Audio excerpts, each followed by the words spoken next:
Yesterday's conspiracy theories, tomorrow's headlines. Most are still asleep and I ain't talking about no bedtime. The truth is not a Google search, you need to get your head right. The Greek goddess of illusion was called Media, and I'm not a coincidence theorist, I look for thread lines. Smashing every deadline, no longer smashing red wine. Though I can hear the bells chime, it feels like the end times. That probably should have been smashed on red wine, but the carnal mind is foolish. Obey and end up ghoulish. Don't get used by instinct, take control and learn to use it. Make a load of earnest music, earn a few quid, learn a few tricks. Sure, the truth is persecuted, this whole world is pure abusive. Know a bit about everything and everything about nothing. Figured out my noggin while you picture out shopping. You sit about watching while I dish it out, stop it. I don't mean to sound cocky, I'm not even proud of it. It's a second itch to me, just to be this out honest. I don't even need to sound honest, never been about profit. Everything but out on it, you can bet your house on it. Doubt I'll be out for the count when the sounds, and I'm down for the beat, no beat down. I mean, how long's it been? Help me out. I've been the only one who's held me down. All in the mind, hell freeze now. Still sick with it, healthy how? Few bars down and the world freaked out. I don't reach out, I seek out to speak out. I'ma recount the reasons they beat out.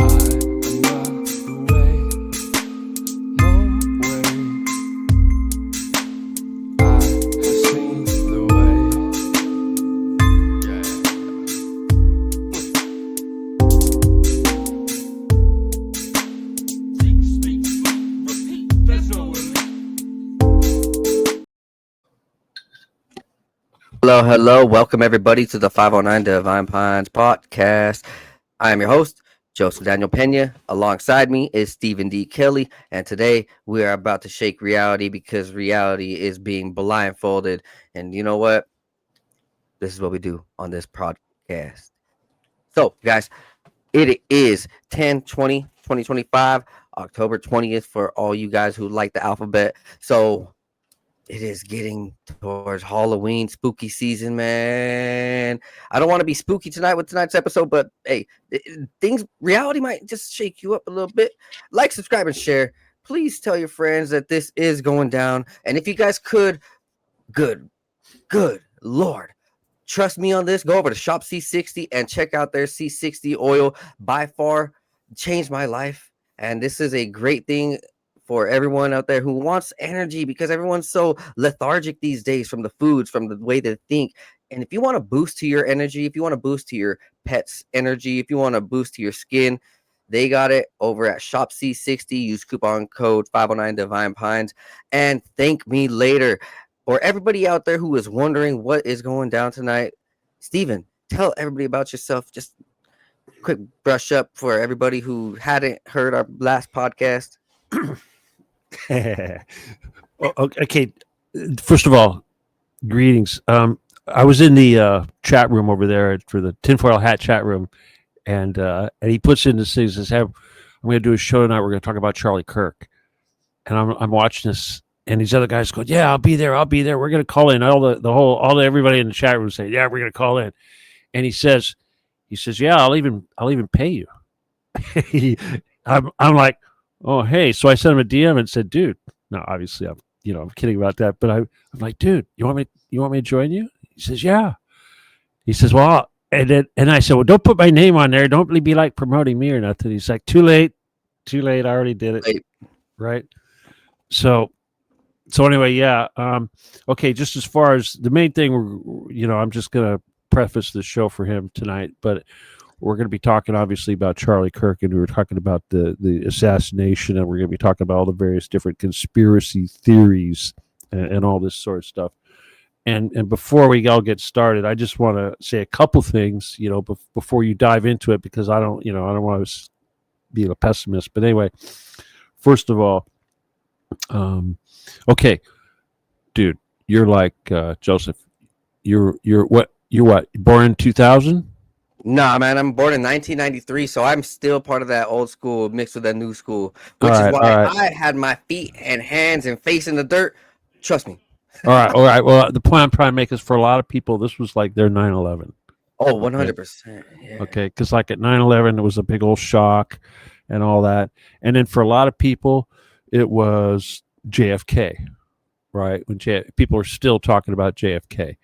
And yeah, I for understand some people, like myself, it was like, shooting down airliners like Flight 800 or whatever. Take your pick, whatever thing happens. We always do this. But but the I have a couple things to add, and because when it comes to this whole thing, unless you're like a trigger man or you're a part of the conspiracy, we can only offer our opinions, and so everything that we're going to talk about, these are all opinions, but the opinions that I am going to offer, from my perspective, is I'm a shooter. I'm a gun person. I worked with the military and snipers and all that stuff, and I know my way. I know my way around assassinations and that kind of thing. So I've got some opinions about the ballistics and all that nonsense. But the one thing that I really learned a long time ago was dealing with these NSA guys, and of course, when I say NSA, CIA alphabet people. Ultimately, what we're going to be I want to impress on everybody mostly tonight is that it's a mafia. It's like this Palintir crap, and you could say the Khazar Rothschild mafia, you could say the little hat people, whatever, but ultimately, it's a big giant mafia, and that's the thing that they really don't want you to get. But here's the thing that they taught me. As George Carlin say, it's one big club, and we're not in it.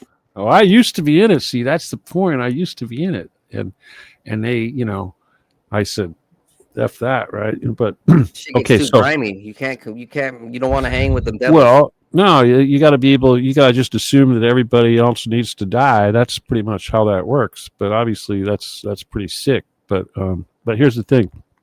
Back then, when I was dealing with those guys, the sort of stuff that we talked about was like when they shot down Flight 800 or 9/11 or something like that, and what they basically said was that when they do one of these operations, they'll throw so much crap into it to confuse people. Like, for instance, on 9/11, someone's going to say, well, it was space weapons. Someone's going to say, well, it was thermite. Someone's going to say, well, it was nuclear bombs, or whatever, various different, or planes crashing, or jet fuel, or whatever, half a dozen. As the we argue about it. As the heads of the KGB and CIA would say, and they even promote this, they're like, if the public doesn't know because there's so much disinformation, we succeeded. I'm like, you guys are assholes. Well, yeah, I know, but the point is that as humans, simple humans, we want to know motive, and we want to know all the details, the minutia of the operation, and we just love to argue about it. It's like we're a bunch of grade schools, like gossiping. And that's what we're going to do tonight. We're going to talk about all these various little conspiracies about, was he really shot, or was he shot by this guy or that kid or whatever, which is all good. But in the end of all this, and I hope that ultimately we won't lose our focus. In the end of all this, we know who did it. I think Candace Owens was really pretty upfront about what happened. Now Candace Owens is going hard. She's a real one. Oh yeah, I mean, and she was so close to him. If you ask me, they were doing it. Okay, seriously, they looked to me like they were an item. There's a little chemistry going on there, don't you think? Come on now. That would be something. That would be an interesting. Hey, come on. They were an item at one time. Don't tell me they weren't. Well, yeah, they were close. I think back in the day. I don't know about recently, but they were for sure. Like, as far as like maybe that they're type adults. Of close, for sure back in the day. Yeah, they're adults. Right. It is interesting because Erica Kirk she's the most promiscuous girl coming from Trump's pageant show. Like, yeah. What a slime bag into bad girls, right?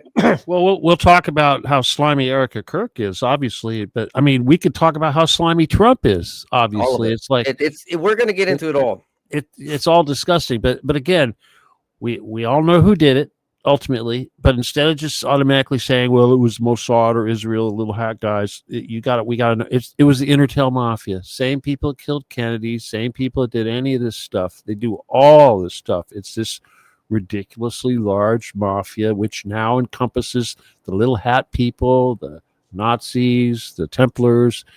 You take your pick. Bloodlines, every single one of them. The black nobility, the Vatican, they're all in. It's that. There's your club. That's your club. Yes, that's your club. But now that club is Intertel. It's called Intertel, and Palintir is Intertel. Intertel's Palintir, and they can't hide that. Did you know that? Well, now it makes sense because it's like the same playbook. Well, no. I mean, here's the thing. On another level.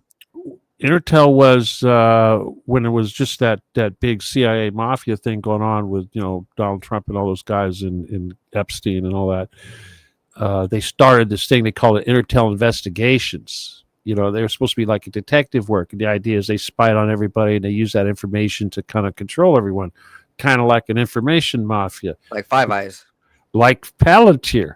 Yeah, that was the basis. All part of the same playbook. Yeah, it's all the same thing. Yeah, so all these this technology and these algorithms and this whole concept of stealing everybody's medical records and whatever it is they want. I mean, everything. Communications. Yeah, they've been doing this forever.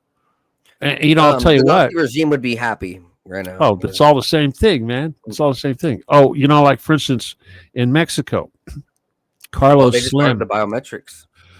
That's right. And Carlos Slim, he controls all of the telecommunications in Mexico. No way. Yeah, you didn't know that, dude? No, that's the guy that was in the movie. They're depicted. Yeah. Well, yeah, he's Carlos Slim, man. I mean, he's like the biggest mafia dude. They used to say he was the richest man in the world, but he's just a front man for the guy that was president, Go Terrari, whatever his name. I always say his name wrong, but anyway, point is that we always knew that this guy was mafia, and that he controlled the cell phones and the regular phones and everything else. I mean, he owns the company; it's got the monopoly in Mexico. But it turns out that it's also Intertel. They own it. It's Intertel. In other words, funded, yeah. It's CIA. People say, "Oh, it's CIA," but it's not CIA. It's this mafia. People think that this mafia is CIA. No. The CIA is the mafia. I mean, the mafia is the CIA. Okay. It's not a government thing. It's not like something that Trump has any control of, except that Trump's probably the boss of this mafia. I think he's just a front runner of the money, man. I don't think he's I think he is. Nah, I don't know, man. The real bosses are these so-called elders, these, like the elders of Zion. Yeah, those guys. Those are the real bosses. They live in the caves and all that. That's also the Council of 300 and the. Right? Well, that's all part of that corporation. But when you get down to it, think of it like vampires. Okay, 100%. So it's like if you were like the head vampire, where would you be? You'd be underground in this palace that was underground with all your dead bodies and blood and everything, and there'd be like some elder council of 12 that rules over everybody. That's what it is exactly. Could they be speculated like this is why they didn't really talk about Atlantis when they went over here in Miami and all these places, and the military and the scientists discovered stuff, and then they just cut it out. They just stopped talking about everything they discovered. And you're throwing out words like Atlantis, man. Well, I mean, out here in the Bimini Islands and things, yeah. Right? Well, yeah, there's pyramids and shit. There's obviously leftover technology and stuff out there. Yeah, there's a big giant pyramid down there. There's also one. You've heard about Coral Castle in Florida? You heard about that? That guy was doing, he had harnessed some, I did some study on that. It was incredible stuff. It turned out to be totally satanic when I got down to the very bottom of it. Very interesting, right? Well, he got it all from Saturn. He was getting these downloads of this incredible stuff, and ultimately it was coming from Saturn. As soon as I heard that, I'm like, oh, crap. But yeah, it turns out that location where he built all that stuff is actually where one of these big Atlantean pyramids are. I mean, if you want to talk about that crap, there's one out in the Atlantic up there by Long Island, and then there's one over there somewhere by, I don't know, somewhere in the Caribbean, I guess, and then there's one in Florida that's actually buried in Florida. But yeah, supposedly they've been using these for decades. Now, talking about Theo and Trump, and with all this coming back to this, this is their occultic nature too. When we look at Trump's tower, Trump has one of the most occultic towers in America. It's fucking. Well, let's talk about that, dude. Here's the thing, and this was something I was thinking about here before I got to talk to you tonight, and that is this whole concept of the little hat people and all that. And the reality is that It's like when Trump was introduced was in Israel over this stupid ceasefire crap or so-called BS peace thing. He says that Jared Kushner was responsible for converting his daughter to Judaism, and I'm like, well, first of all, they were always Jews, and second of all, he didn't convert her to Judaism. He converted her to Chabad Lubavitch, which they act like is Judaism, but it's really a cult that pretends to be Judaism. Kabbalistic cult. It's mysticism. It's demonic. But the thing is that the Chabad movement. I mean, like Putin, for instance, he made Chabad the biggest Jewish thing in Russia. You know, he promoted, but he did that to control them too. But they're the guys that control Kiev and all that stuff. And if you look at their belief system, you know, it's like it's closer to Genghis Khan than it is Solomon. You know, I mean, they're about as fake as the damn Khazars are. You know, seriously. The Trump family with how did they get their empire? Is it because of their uncle and you know, getting all this? No, dude, you didn't know this? His grandfather. This is not even that far back. Donald Trump's grandfather was a pimp. You didn't know that? Yeah, he was a pimp. Yeah. Makes sense now with with what we're going to be talking about. Yeah. All right. Here's the deal. Donald Trump's grandfather had a business partner who was a Rothschild, and they had a hotel in the Yukon. I guess, what is that? Canada, Alaska, whatever it is. And what they did was they serviced miners, and they would provide women and baths and, you know, clean beds to miners for gold. Yeah, but it was called the White Horse Inn. You can look that up. I mean, this is all for real.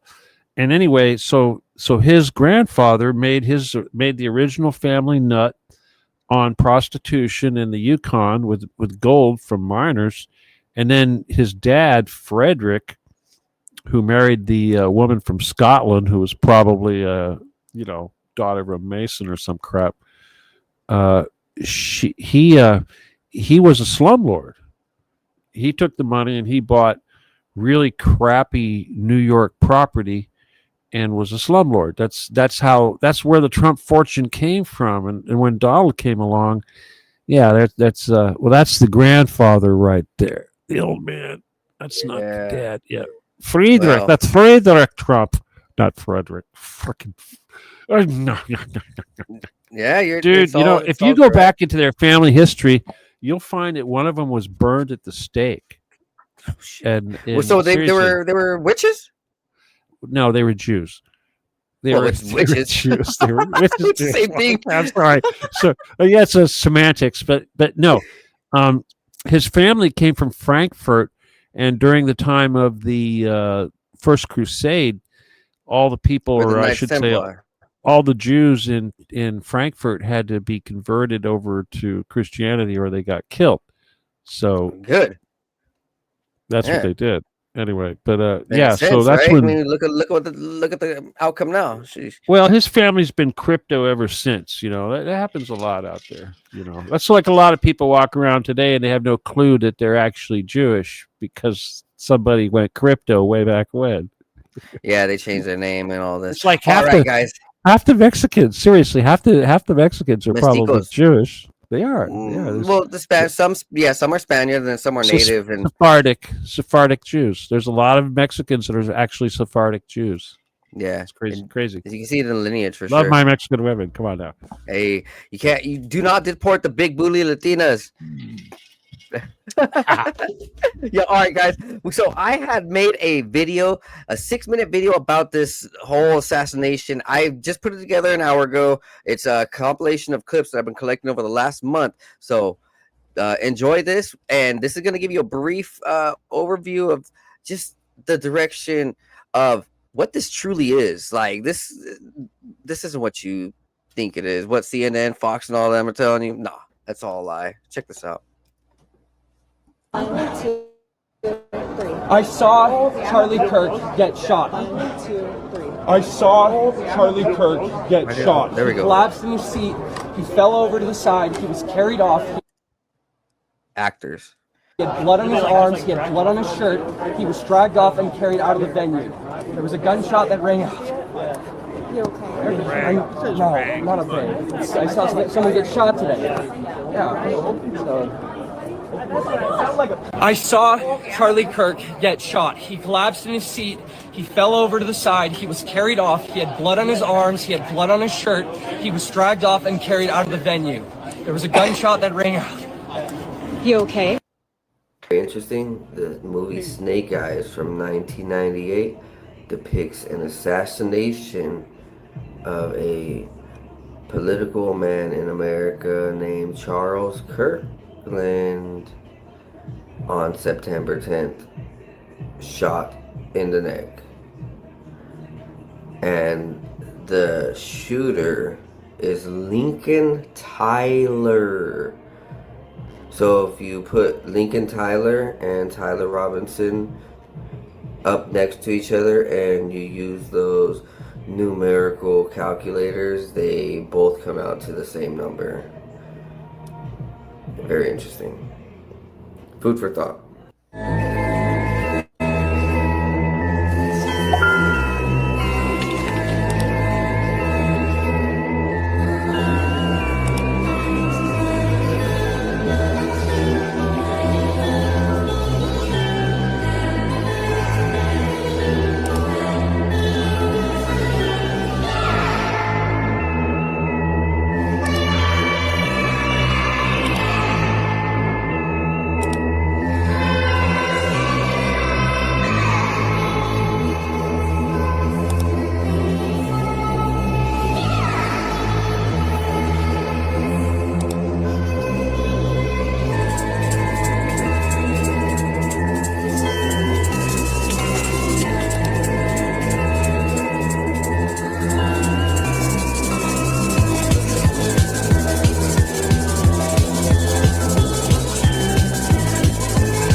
This person, and they tell me the person's name, and I go, oh, wait a second. And I look again, I'm like, I know this person, because it's been a few years, but I know this person. This person's been around Turning Point for quite some time, for years. Like I said, back when I was working at Turning Point, early days.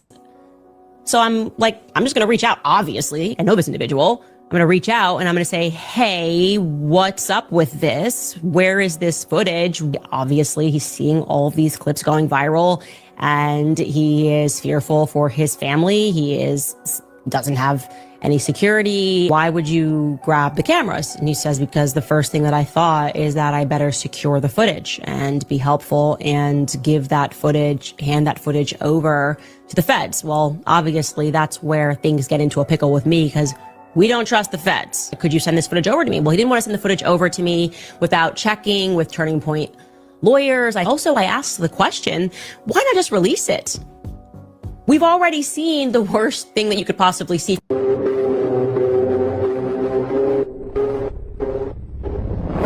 Is this guy that guy? Compare their faces. He won 6 Emmy Awards, makeup artist and special effects. This is an artificial created neck. Here, make a hole for the hose. This one here, or maybe this one here. The camera looks different. Look at the attachment. Look at the reflection of the smartphone. Looks like reload and action. If the carotid arteria are hit, you would lose red fluid the whole time, but not a single drop on the ground. Only a small portion of red fluid on the table visible. The tent is white, no red fluid, but a hypersonic body would pass through like butter. Maybe that's why they want to get the camera, the attachment as fast as possible.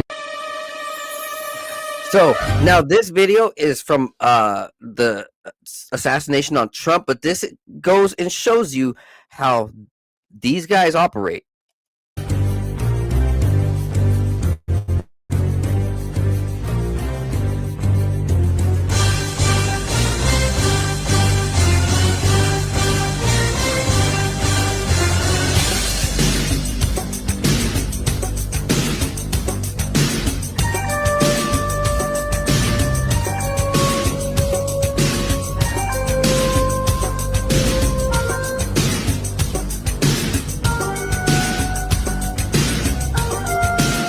there's a person positioning the cameraman.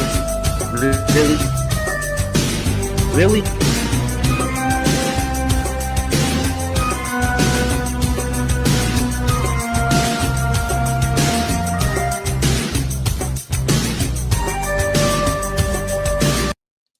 Now, these next series of clips shows Erica Kirk, Miss Arizona 2012, Trump pageant girl. She's also a casting director for Trump's film agency.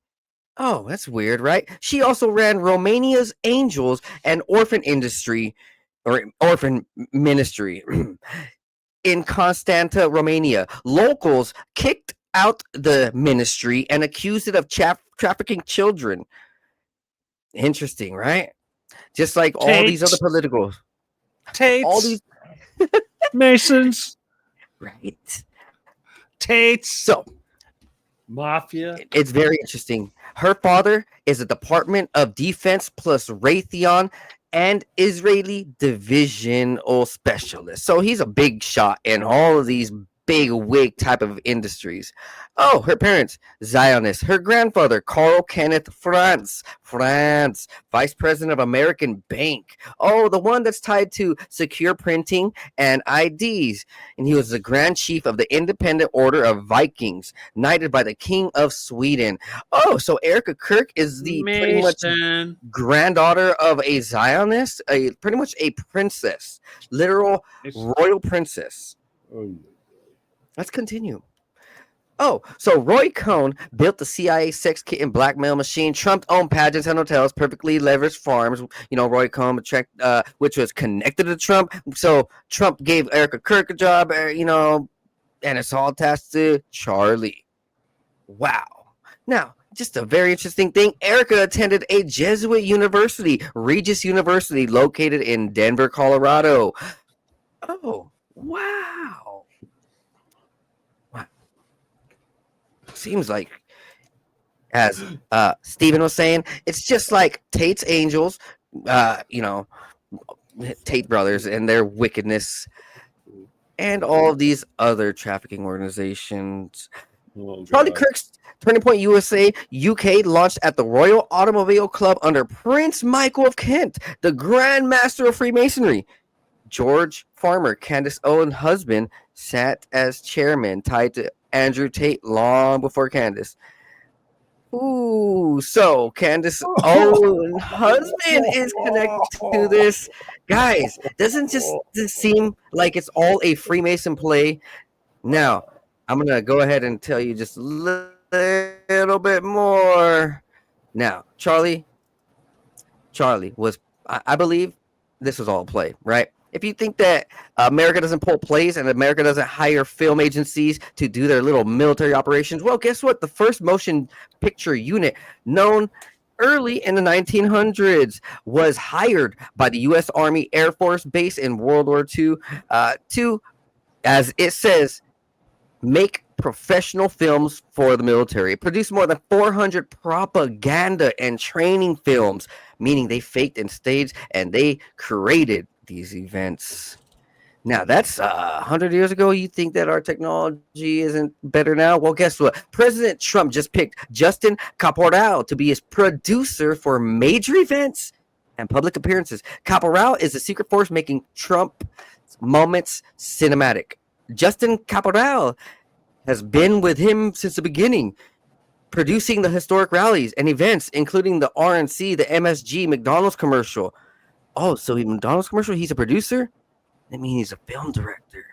Oh, so Trump's hiring film directors to make every one of his big events, from his own words.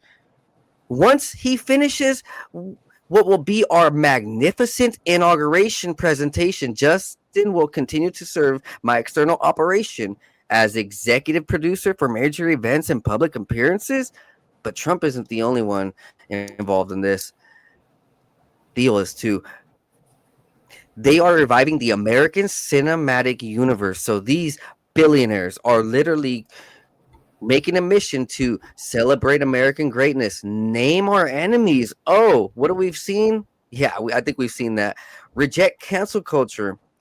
Back bold storytellers. Take creative risks, and Hollywood cowards won't. So, and their slogan is "Make movies great again." They want to do things like the Soleimani assassination, 9/11, China's greatest spying network. Yeah, you think that they're not really gonna get into political messes? They will. They will. Trump started in his early career at 17 as a failed University of Southern California Film School attendee, I guess, right? He's been wanting to do this. Yeah. Speaking of Charlie Kirk, though, let's brush off with him. He was the highest rank of Eagle Scouts and Boy Scouts of America, meaning he was the picture perfect person. He accomplished everything. He bucked the line and did everything they wanted him to do. His father, an architect, businessman that created the Trump Tower, the most occultic building in America that is recently created. So, you tell me. I mean, his mother's a mental health counselor. You know how those things go. It seems like everybody who's been part of these stages and shows has a parent that's a mental health or psychological counselor, and that is a very big red flag. Steven, what do you got to say about some of these things? I know that you got a lot on your mind. Oh, dude. This seems. You think that this is the biggest staged event in American history, or is 9/11? 9/11 was probably bigger because it involved nukes. This one didn't involve nukes, but this is the most modern 9/11. But all right, this is the point I want to make. First of all, you see Tiny Hat, we see human trafficking, we see Masons, we see Mossad, we see all this. It's all the same damn thing. It's this damn Intertel Mafia. I've been dealing really heavily with these Masons and the whole Tate Mafia thing because of my getting tied up, screwing around with Gary, 3G, Gary the numbers guy. I don't know if you know about him, but he's a big Mason, Mossad, Mafia idiot. And this is how I learned about all this stuff. But ultimately, yeah, it's just the same damn mafia. But here's the thing: you get into all this Jesuit crap, you get into all this Kabbalah mystical crap, and all these coincidences, if you will, right? Yeah, all that stuff. But here's the thing: what you got to understand is that there's really no such thing as free will. Everything has pretty much already happened, and it's already known. They already know what you're going to do before you do it. Seriously, they do. Everything. It's like a big algorithm. The way all this crap works. It's cause and effect, results, and all this. So here's the thing. The point is that just because it's like, for instance, The Simpsons. You know, they do something. It's like predicts whatever. Yeah, they've got their crystal balls. They've got their Project Looking Glass. They can see certain things, and they can also use psychic skills. They've got access to probably the greatest army of psychics in the world, next to our Jedi, of course. But so they know this stuff, and the point is so when we see it happening and we see it in front of our faces, and we're like, wow. And I'm not just talking about like the family connections, because obviously that's a conspiracy. That's what it is. It's exactly what it looks like. But like these, weird things like the stars being a certain way, or the George Floyd connection, or all these crazy numerological, mystical things going on. That's when it starts getting cosmic, and written in the stars. And you got to remember, we're dealing with Satan here. This is all Satan. This is not a bunch of men that make this stuff up. Ultimately, this is stuff that's in the works for hundreds of years. That's the nature of the damn enemy we're dealing with. Okay. And just for a quick reference for everybody out there on how satanic Donald Trump is, I'm going to tell you something about the numerical alignments with Trump's tower. So Trump's tower is 666 feet high. Oh, that's crazy. The address, 725th 5th Avenue, invokes a pentagram, a 5-pointed star, nearby Kushner's property at 666 5th Avenue. Oh, wow, isn't that right? These things form a pentagram, so he has other properties. It forms a pentagram.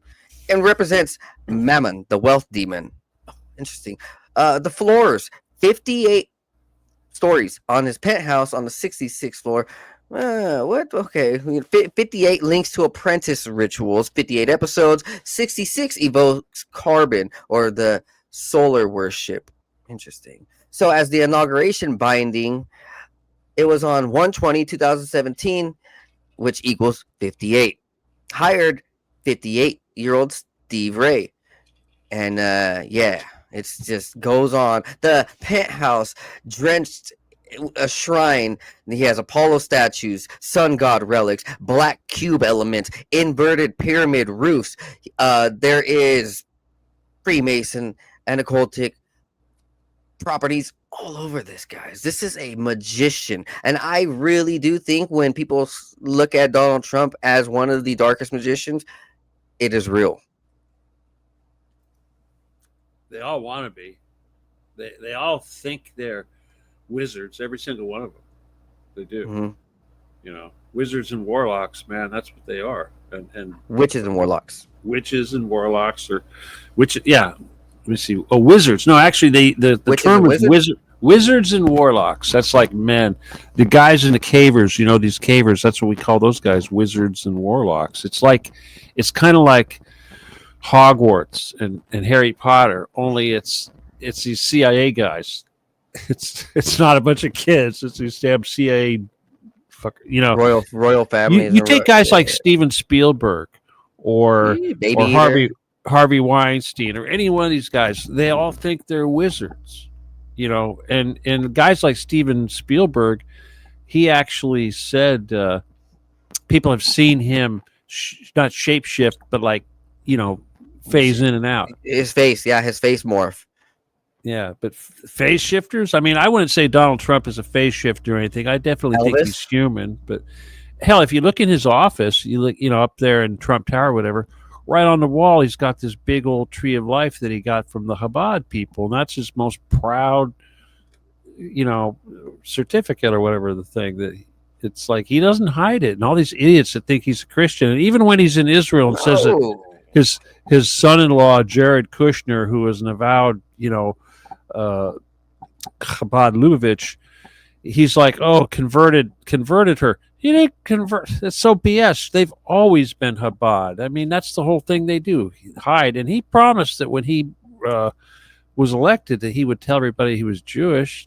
He still hasn't done it yet. And people out there still think he's a Christian. It's ridiculous.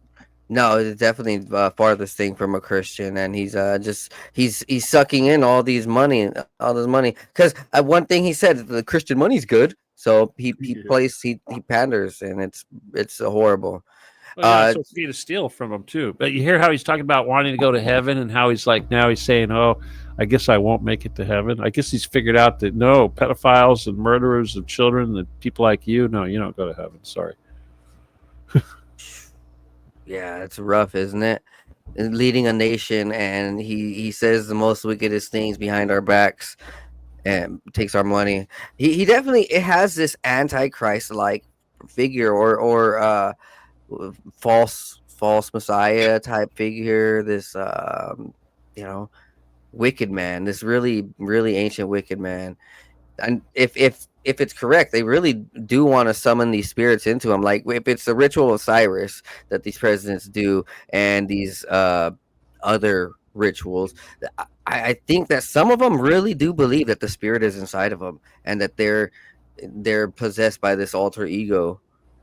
Well, so many people are. I mean, Hitler, he got possessed every time he got up on stage. He would get possessed. They called him carpet eater. I heard this from some old Nazis, but they said that when he would walk up on stage, like at the Nuremberg rally or whatever, he'd kind of fall down the carpet and have a seizure, and then he'd get up and he'd be all, it'd be out taken over. Yeah, and look at how many people in Hollywood say that. I mean, my God, right? Jay-Z, right? How many rap artists say that they've got these altars? These demonic possessions, and yeah, there's a lot of rappers who say that in interviews now. It reminds me how if this is Hollywood coming out with some of the truth in their movies and shows. On Amazon, there was this show that I watched. It was like one season only, I think. It's called The Man Who Fell to Earth, and it was about a president, and he was possessed by Lucifer, and so he was the only one that could see the devil and the demon, and it was a fallen angel, and he came down, and he was making deals with the president, and the president was possessed pretty much, and while he was on stage, the devil and demon was behind him telling him what to do, and nobody could see him except the president. And for people out there who wants to understand, I think that's kind of a realistic concept where these people, they're listening to something darker with much more evil intentions. And I think the Antichrist isn't really that. I mean, there's a lot of BS out there, especially in Revelations, but it's like, for instance, Lilith, is a female entity. And Lilith is the one that they're really all worshiping. It's like the Starbucks cup, or when Madonna goes out there and does her thing, it's all Lilith. And when they do their Isis worship and all these human sacrifices they do throughout the year, that's all goddess stuff. That's not to Lucifer per se. This all goes Ishtar, back to Lilith, Ishtar, whatever. And let me tell you, she does not like being called Lilith, or not Lilith. She doesn't like being called Isis. She hates that. She says, "You humans made that name up. It's not me." But then if you go look at the whole Orthodox faith, Christian Orthodox, they believe in Sophia, and Sophia is basically Lilith, a version of Lilith. One.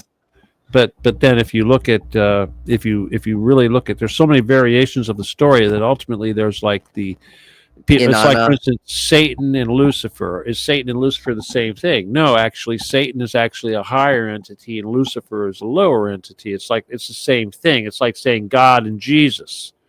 They're the same thing, and yet they're separate. They're not. Yeah, it's two different things, and it's because they're on different levels.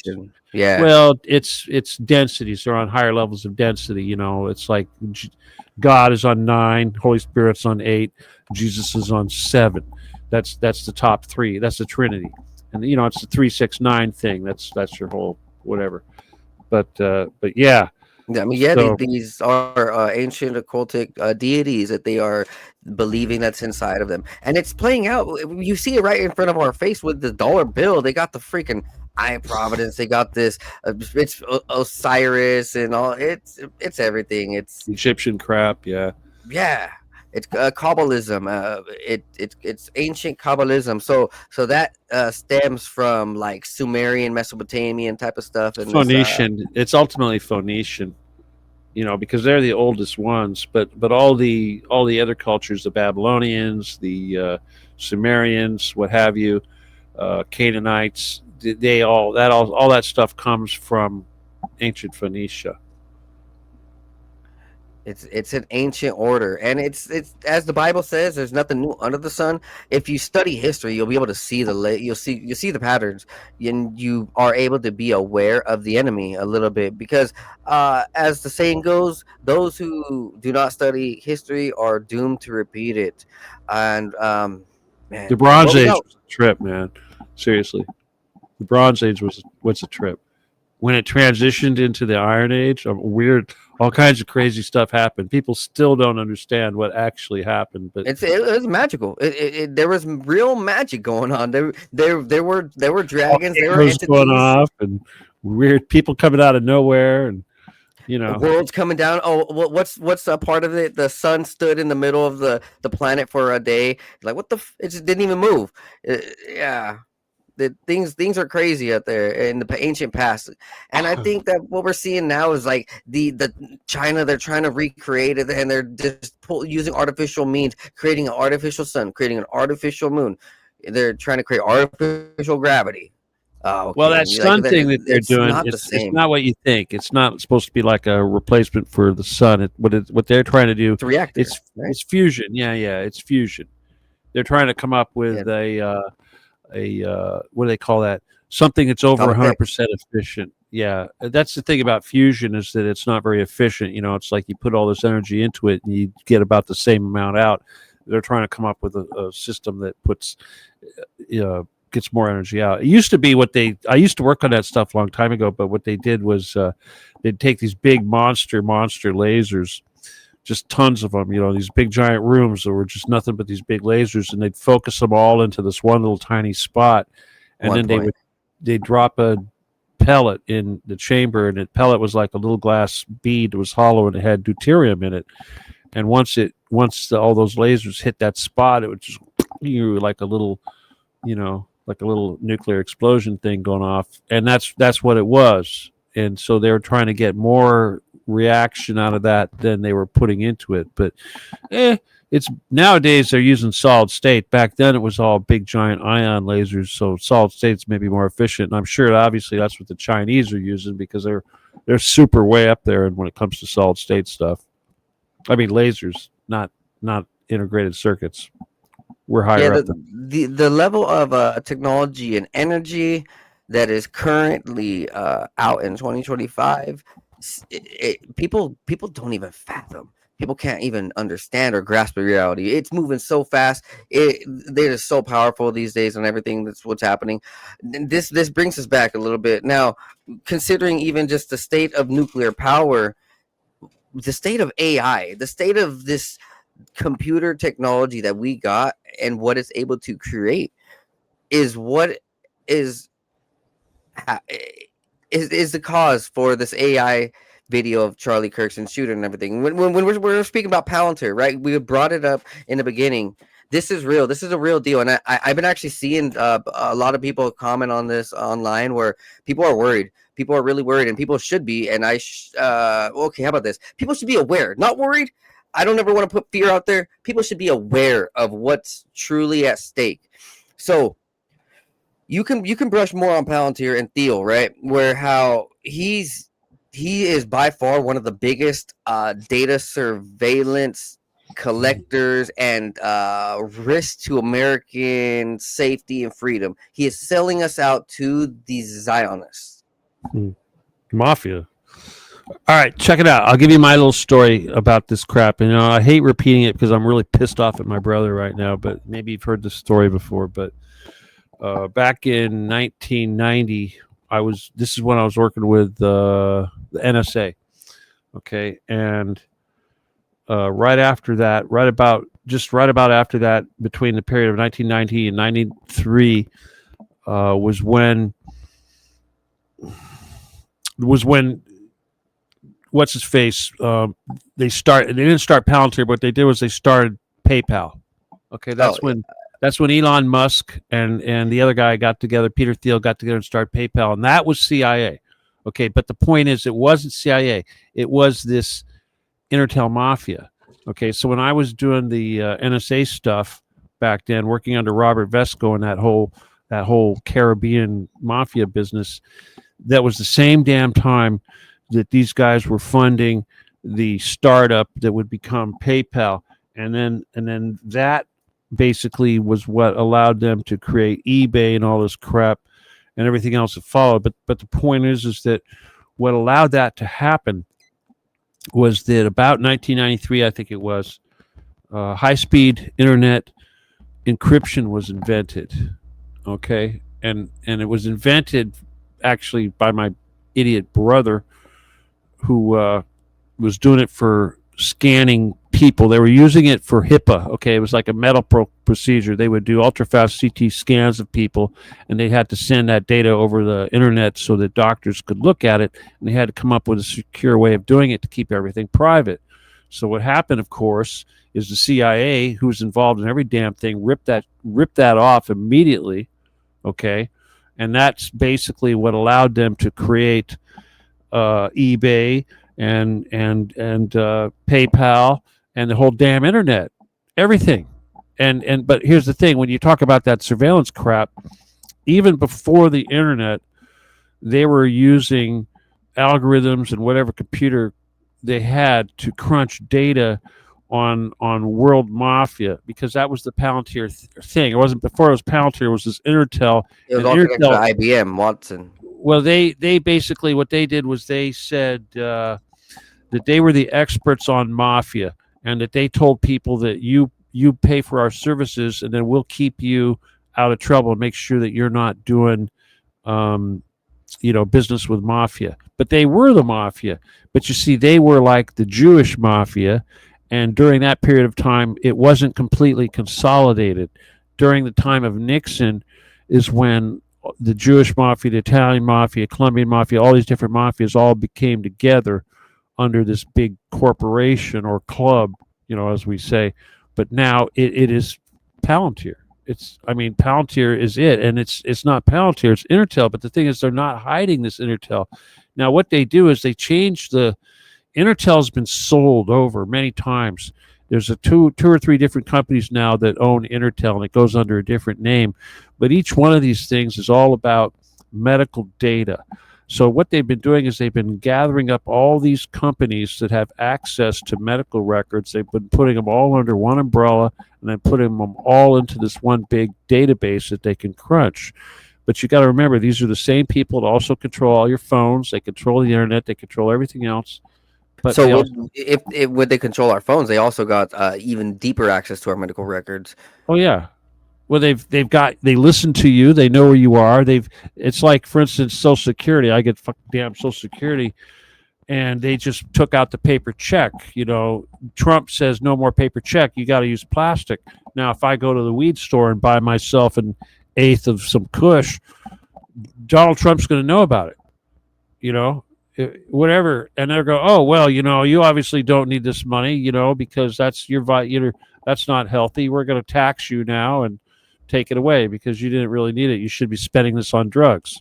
And I don't know if you just heard a couple hours ago, with this whole government shutdown and some of the states having issues with SNAP, they're going to start doing deducting points, and they're going to start regulating it by points and everything. So people are going to be, it's going to be heavily regulated in some of this. Oh yeah, there's people like us that are out there talking shit and saying words like tiny hats and stuff, or Chabad, Lubavitch. We're screwed.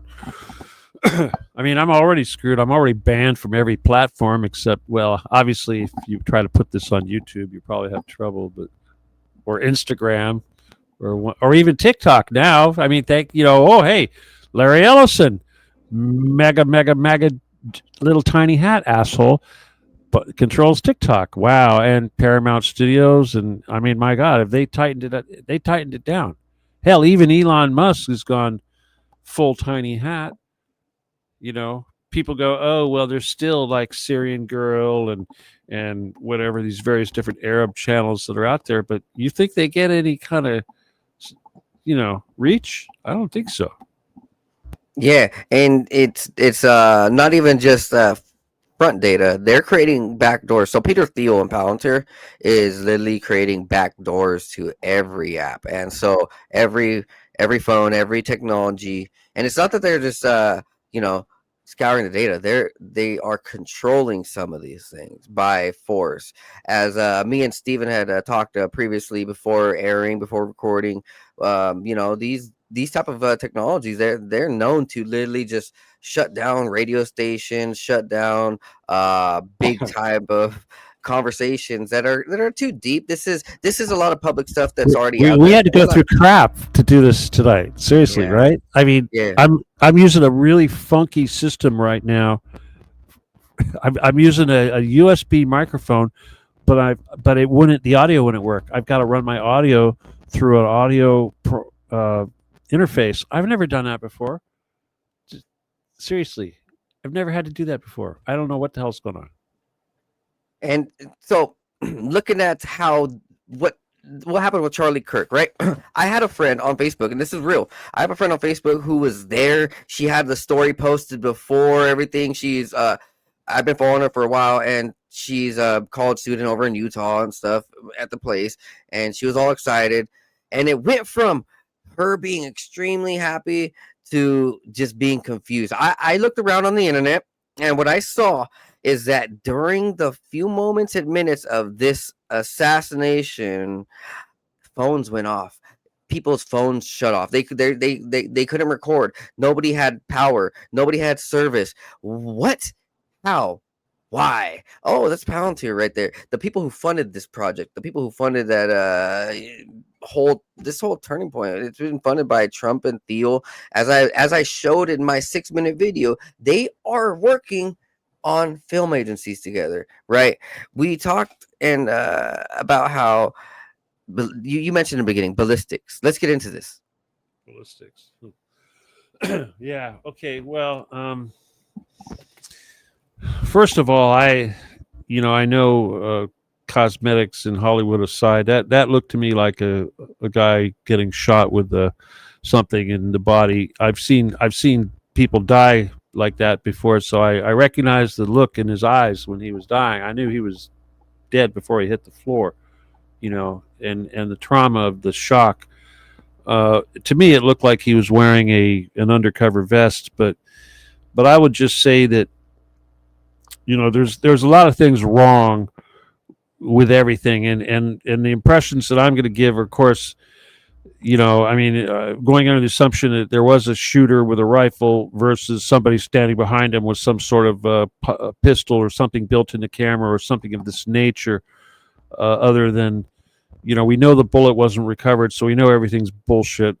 Seriously, I mean, obviously they didn't do an autopsy, and there was no forensics, and we did not see any bullet fragments and none of that. Hell, we saw JFK's head blown off in autopsy pictures, but we didn't see nothing, and he's already been cremated. This is some crap. There's no funeral site too. Where's the body buried? Yeah, as a shooter, as somebody that has experience with this stuff, I would say my first impression looking at this was that it would have been a 223, like an AR-15 type rifle. And when I looked at the range, it was something like 200 yards roughly, at a relatively flat trajectory. And any competent shooter could have made that shot. But however, for a sniper operation, if I was the killer, I would have chosen a 308, because it's got a much flatter trajectory and it's much better. It's very pinpoint at that kind of a range. It's going to be very pinpoint, and it would have had a very devastating wound. Now, this rifle that the kid allegedly was using, the alleged kid shooter, whatever,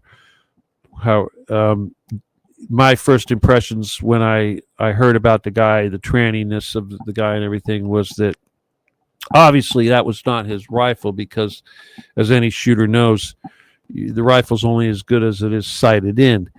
And then they come out and say, well, it was Grandpa's rifle, so I'm going to assume Grandpa was old school and he had that thing dialed in pretty damn right on.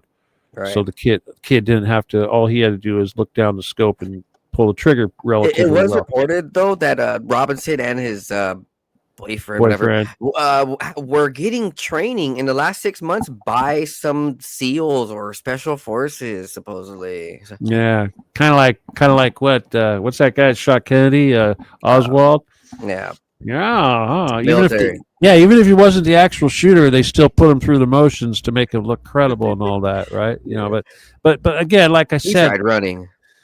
You could have pulled that shot off from up in that position. It could have been done, even though the film obviously looks totally CGI of the guy running across the roof and all that crap. There's so much crap, and the guy dumping the rifle in the woods and the chair. The chair, supposedly disassembling the rifle and crap. I mean, that's not a rifle you disassemble, first of all. It takes too long. Well, I mean, you undo a couple of bolts and it pops into two pieces. The wood part separates from the metal part. You wouldn't do that. You wouldn't do that. It's too classic of a rifle. Yeah. Well, yeah, it's like he would have. It would have been like he would have need like an impact wrench or something to do it. Probably it's like, I don't know what they would have had holding it. I thought it was a Remington. They were trying to say that it was a damn German thing, a Mauser. Could have been a Mauser, but it was, and they said it was a 30-06. Okay, they tried to say it was a Mauser 30-06, which is your basic deer rifle. But the thing is a 30-06 is the same caliber and same bullet as you use in a 308, only it's got a crap load more powder behind it, which means it's going to be going loud. Really, yeah. And it's not just that; it's that the wound. If he had taken a 30-06 to the neck, And his neck would be half missing. his head would be falling over to the side. Seriously, Right. there'd be hamburger everywhere. So, so it puts into question. I had saw a video of a rifle or something like peering out a window, and it was behind the bleachers and people standing. And so there was just a little bit of a rifle standing out, and then you saw like a flash come from it right at the time of Charlie's death. And I'm thinking, I wonder, and this is my own speculation. I have not heard too many people think about this. This is from me. Last year, these military contracting companies, they were premiering on stage about a micro drone, the assault drone that is 3 millimeters or 3 centimeters small, and they got a 3 millimeter explosive in it. So once the drone goes, 3 gram. once the drone Grams, goes, it can actually narrow in. Yeah, it can narrow in and slice into an object, and so it can penetrate. But here's the thing, though. It's like at the end of the day, you're right. That's totally a possibility. There's so many crazy potentials, and it's just like I said about like Flight 800 or 9/11. If you can imagine all these different variations of methods that they could have used, and there seems to be evidence of each one of these things possibly being used, it's because they were all used, and they did that on purpose so that we would sit here and talk about that instead of talking about the little hat people in Israel and Gaza and stuff like that. 100%. That 100%. This is a big distraction for the Prime Minister of Israeli. This is actually an article. Him just being caught in the Epstein files. So there's an old Prime Minister of Israeli caught raping and abusing. Ehud Barak. He didn't just get caught in the Epstein files. He beat the shit out of Virginia Giuffre so badly that's what caused her to go against Epstein and turn against him. Oh, shit. Yeah, that's what she said. She says it was that beating that she got from that dude. And when she went to Epstein afterwards and says, what the hell? And he said, that's part of the job. And she knew right there, screw this. I could never see another man lay his hands on a woman without me intervening. This is me. A little girl like that? Even worse, I would bury a man. That's horrible, man. Like I've had to stick up for people's women before. Back in high school, this is a quick little story. My friend's girlfriend was being tormented or targeted by some Mexican dude, and he wasn't even from this place. He was an immigrant, and he was being rude or sexist, all sorts of sexual nature, and my friends weren't doing anything except telling them to walk away and do anything. They're being pussies. And I walked up. It was after school. I walked up. I was like, yo, what the? I got on their face. I was like, yo, leave her alone. You want to fight? And this dude's all, cocky and laughing. Yeah, whatever. We go over there. We go to the area that we're going to shirt off. Yeah, we go to the area. I take my shirt off, and I'm muscular. He doesn't for him to take his shirt off, and you whack him upside the head with your foot, man. No, I look like a nerd, right? I look like a nerd, and then I take my shirt off, and he sees I'm actually an athlete and ripped, and he's like, "Oh fuck, he ran." And you know what's crazy? He didn't show up to school ever again. He fucking moved. He moved. He was so embarrassed. And so they pull his shirt off is when you hit him. Well, no, I pulled my shirt off because I was ready to fight, and he's like, oh shit, and he knew he was gonna get his ass beat. I wasn't playing no shit. If I ever see a woman abused, okay, go on. If I ever see a woman abused, I get mad. I don't know. It's just something inside of me, I don't know why. Dude, it's time to let the callers in, I think. The callers are down below. Yeah, the number is down below. I see this one here. It all costs money, but you know what? It's like I was saying. Over there in tinfoil hat, I was like, where's all these tinfoil hat dudes? It's 4 a.m. over there in Britain where most of these people are. Some are over here on the West Coast, too. People are tuning in from all sorts of different areas. I'm going to drop this link in all sorts of the different places right now. Now, what I want to discuss, we're continuing with this ballistics. Okay. There's also the angle, and as you said, the shirt, it seems like there's this micro explosion in the shirt. And so when we're looking at the evidence, supposedly, right, it seems like he has this blood pack and this small explosive charge in his shirt as well. Okay, just quickly for the All right, comments. my impression. I'll just give you my impression. Okay. Just going on the video and trying to, work with what we were provided at the time, it looked to me that he had a vest on. I know they're trying to say he didn't, but I'm pretty sure he did, because it looked to me like he has the same kind of vest I got, which is like white and it only covers a certain area. And the shirt, that red spot that appeared on the T-shirt, just right here, basically, dude, come on, dude. Hey, pay attention. Oh, that one. Sorry. See, right here. Okay, see right here. That's your collarbone. Okay. Yeah. Now, if we had an autopsy, we'd know this crap, but we don't have an autopsy. But if you ask me, if it was a 223 or a 22 or a relatively small projectile, based on the amount of blood and splatter and what have you, I'm guessing it was a 223, not a 30 caliber 30-06 or 308. No effing way. There's just, the wound was too small for that, but it was about the right size you'd expect with a 223. So it could have hit here, which is what it looked like. It would have hit collarbone. It would have hit bone, and that could have possibly caused it to poop out the neck. Because from the exit of that area on the neck, you would have expected to have an entry on the neck also, given a relatively. Why was there so little blood when they were taking him over to the ambulance? Well, yeah, that's certainly something there, unless somebody had a big, massive piece of something compressed on the wound, which is totally possible, because that's what they would have done. Somebody would have taken their shirt off and shoved it up on the wound, and even the blood stain on the table, it didn't even look like blood. Exactly. It did look like, it all looks screwed up. Yes, trust me, it looks screwed up. But when that thing blew up, and I know Hollywood is really good at that, but people aren't that good at acting. Okay, seriously, I have not seen an actor in Hollywood that could pull off a death scene as accurate as that guy's neck blown up, because that the life draining out of his eyes, that hollow look that you get when they roll back in your head and you're dying, you're dead. That's actors don't do that, man. And the other thing that was you can't do in acting was the shock of everybody, the thing hitting. No, I'm not talking about the shock. I'm talking about the trauma. Bullets. It's when the bullet hits you, it releases kinetic energy. Okay. Right. Into the tissue, and depending on what it strikes, if it's like soft tissue or bone or something like that, it's going to distribute that energy differently. Okay. And when you see that strike wherever it hit, you could see kind of like the waves of the kinetic energy moving through the body. And so you're looking at that, you're looking at also the direction that he's falling, because obviously impact is going to cause your body to go in a certain direction. And all of that looked to me like a pretty realistic gunshot. Now, whether or not it was from a guy standing behind him, a guy standing to the side of him, somebody 200 yards away in the building, somebody in the front, could have been any one of these damn things. Could have been multiple, all at the same time.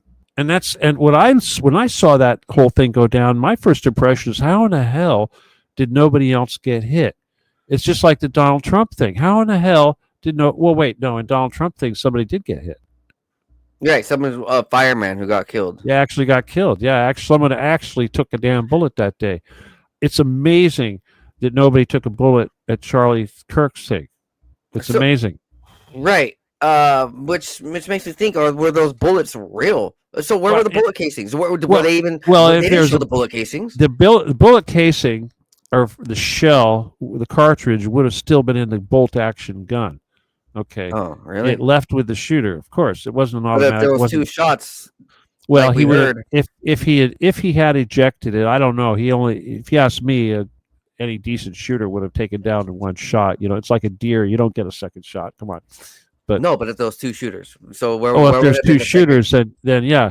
But again, where's the exit wound? Where's the bullet? Where's and again, if there was an exit wound, where's the bullet?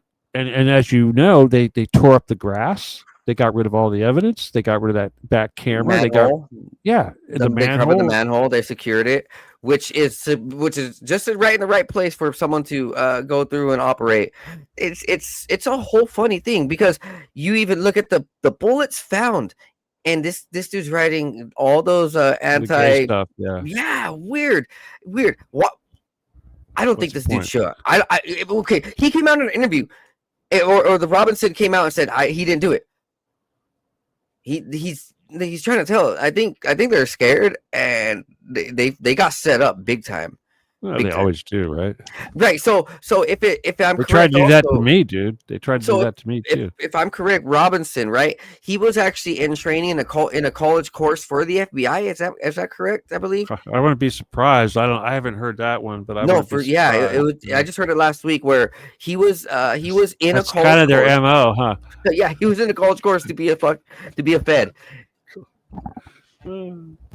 It seems like Utah, a huge Mormon state. What is the purpose of that? Well, why All right, do here's you the thing think about there? Mormon. I'm not trying to badmouth religion per se, even though if it was up to me, I would remove it all from the world. But the thing about the Mormons is, if you had to kind of draw, sure, it's a cult. It has all kinds of weird. I see what you're doing. It has all kinds of weird stuff going on. But the thing is it's very close to the Mafia. The Mormons and the Mafia, it's like the same thing. In Las Vegas, we used to say that one side of the street was Italian Mafia, the other side of the street was Mormon. And it's just like when Howard Hughes was kidnapped by the Intertel Mafia, they tried to suggest that it was Mormons that were taking care of him. Hell, they're all connected. So yeah. But here's the other thing. The fact that this all went down in Utah is cosmic, because when they made that decision to kill him, it was relatively spontaneous, because you see, up until 24 hours, 48 hours, he was their boy. They controlled everything. He was one of them. And then he made that big split with Israel and woke up that. And see, that's the thing that they're afraid of, is that a guy like him that speaks the truth, programming is only going to last so long. And this is what scared the hell out of everybody, is they thought that if the truth could finally break into the brain of a guy like Charlie, that they had complete control over, economic and intellectual, they realized that they had no control over the rest of us. So that's what's happening, is that they're losing control. And ultimately, if you look at the protocols, what do they say happens when they lose control? They blow everything up. Yeah. They destruct everything. Mm-hmm. Yeah, Samson option. Starting with the bombing of the Getty. I asked Grok about the actual place of Orem, Utah, and it's mentioning things like UVU sits at the heart of Orem. It is a power node. Orem is on the position of the 40th degree north, which is a latitude crossing Rome and Beijing, and symbolizes global power. Right, so this event has a global power. I mean, I even see all across the world. This is a worldwide thing. People are fighting for Charlie in Europe and Australia and all these other places. It's strange. It is definitely a strange thing. There's a lot of symbology to this. There's so much. There's so much. This death symbolizes a blood sacrifice, silencing a truth teller. A single shot from elevation mirrors Masonic or Rosicrucian higher judgment. And this is like a modern St. Paul that they are trying to idolize and put into history forever. To paint him as a deity, almost. Yeah, except St. Paul was a Roman who became a Christian. Charlie was a Zionist who became a Christian. A Christian Zionist who rejected the Zionism part. That's what he was. Yeah, so it almost is very similar. Yeah. If you trust St. Paul. Personally, I'm like totally down the entire Catholic Church right now, because it's like the damn Orthodox. It's like, what about, there's 12 damn apostles, and why is it that Peter is the only one that's supposed to have any credibility? Give me a damn break. So you don't think that what they tried doing last year, the Catholic Church, they tried creating that divinitist of righteous divinity or whatever, the decree against LGBT and all the wrongdoings that they've been doing? It was like a 10-page decree. You didn't see it? Well, Oh, you mean they were announcing their anti-gay attitudes or some crap? Is that what you're saying? Well, they were saying we have sinned for a while, and we are now trying to find mercy with Jesus Christ, and we are saying Like- sorry. And I'm sorry, they're sorry because they were mean to trannies and gay people. Is that what they're saying? No. They are not accepting trannies and gays anymore. So in some of the Catholic churches and some of the Vatican, they were accepting that, right? And then they came out with the decree. What is it? I actually put a podcast episode on it. So what does this state Utah have to do with the whole let's just say this is a tackle on gun rights, correct? So let's just say this is a tackle on gun rights. How could this shift Utah? And how could this shift the nation? Or is it one of those states that could really change things? Yeah, I don't really think so because, like I said, this is something they only really had 48 hours to make this decision. It's not like they were waiting for his arrival at Utah to pull this off, because it just happened to be where he was scheduled to go at the time they decided he needed to die. Ultimately, and you also have to remember, he's based in Arizona, so Utah is relatively in his orbit. It's like going to Vegas or something. It's not like him having to go back east or something like that. It's kind of his backyard. That's what I think. So you think that they want to keep guns then over the next 5 years? Because I don't think this. Well, obviously they want to get rid of guns and all that, but I don't think that the gun rights in Utah per se is like a big deal. Like, for instance, as a gun person, we don't really think of Utah per se when we think of gun rights so much. I mean, you could say like Kentucky or even Arizona is a state that's probably more of a class 3, more gun freedom. Utah, I don't know. I'm sure Utah is probably a class 3 state also, but it's not the first state you think of when you think of really progressive gun rights or strong Second Amendment supporting, or even hunting for that matter. There's other states like Montana or even Michigan or Pennsylvania that are huge shooting. Hell, there's more hunters in Pennsylvania than there are people in the U.S. Army. Okay? Seriously, on the opening day of deer season, there's more guys with guns in the woods in Pennsylvania than the entire military in the woods when it's opening day all around the nation. Yeah.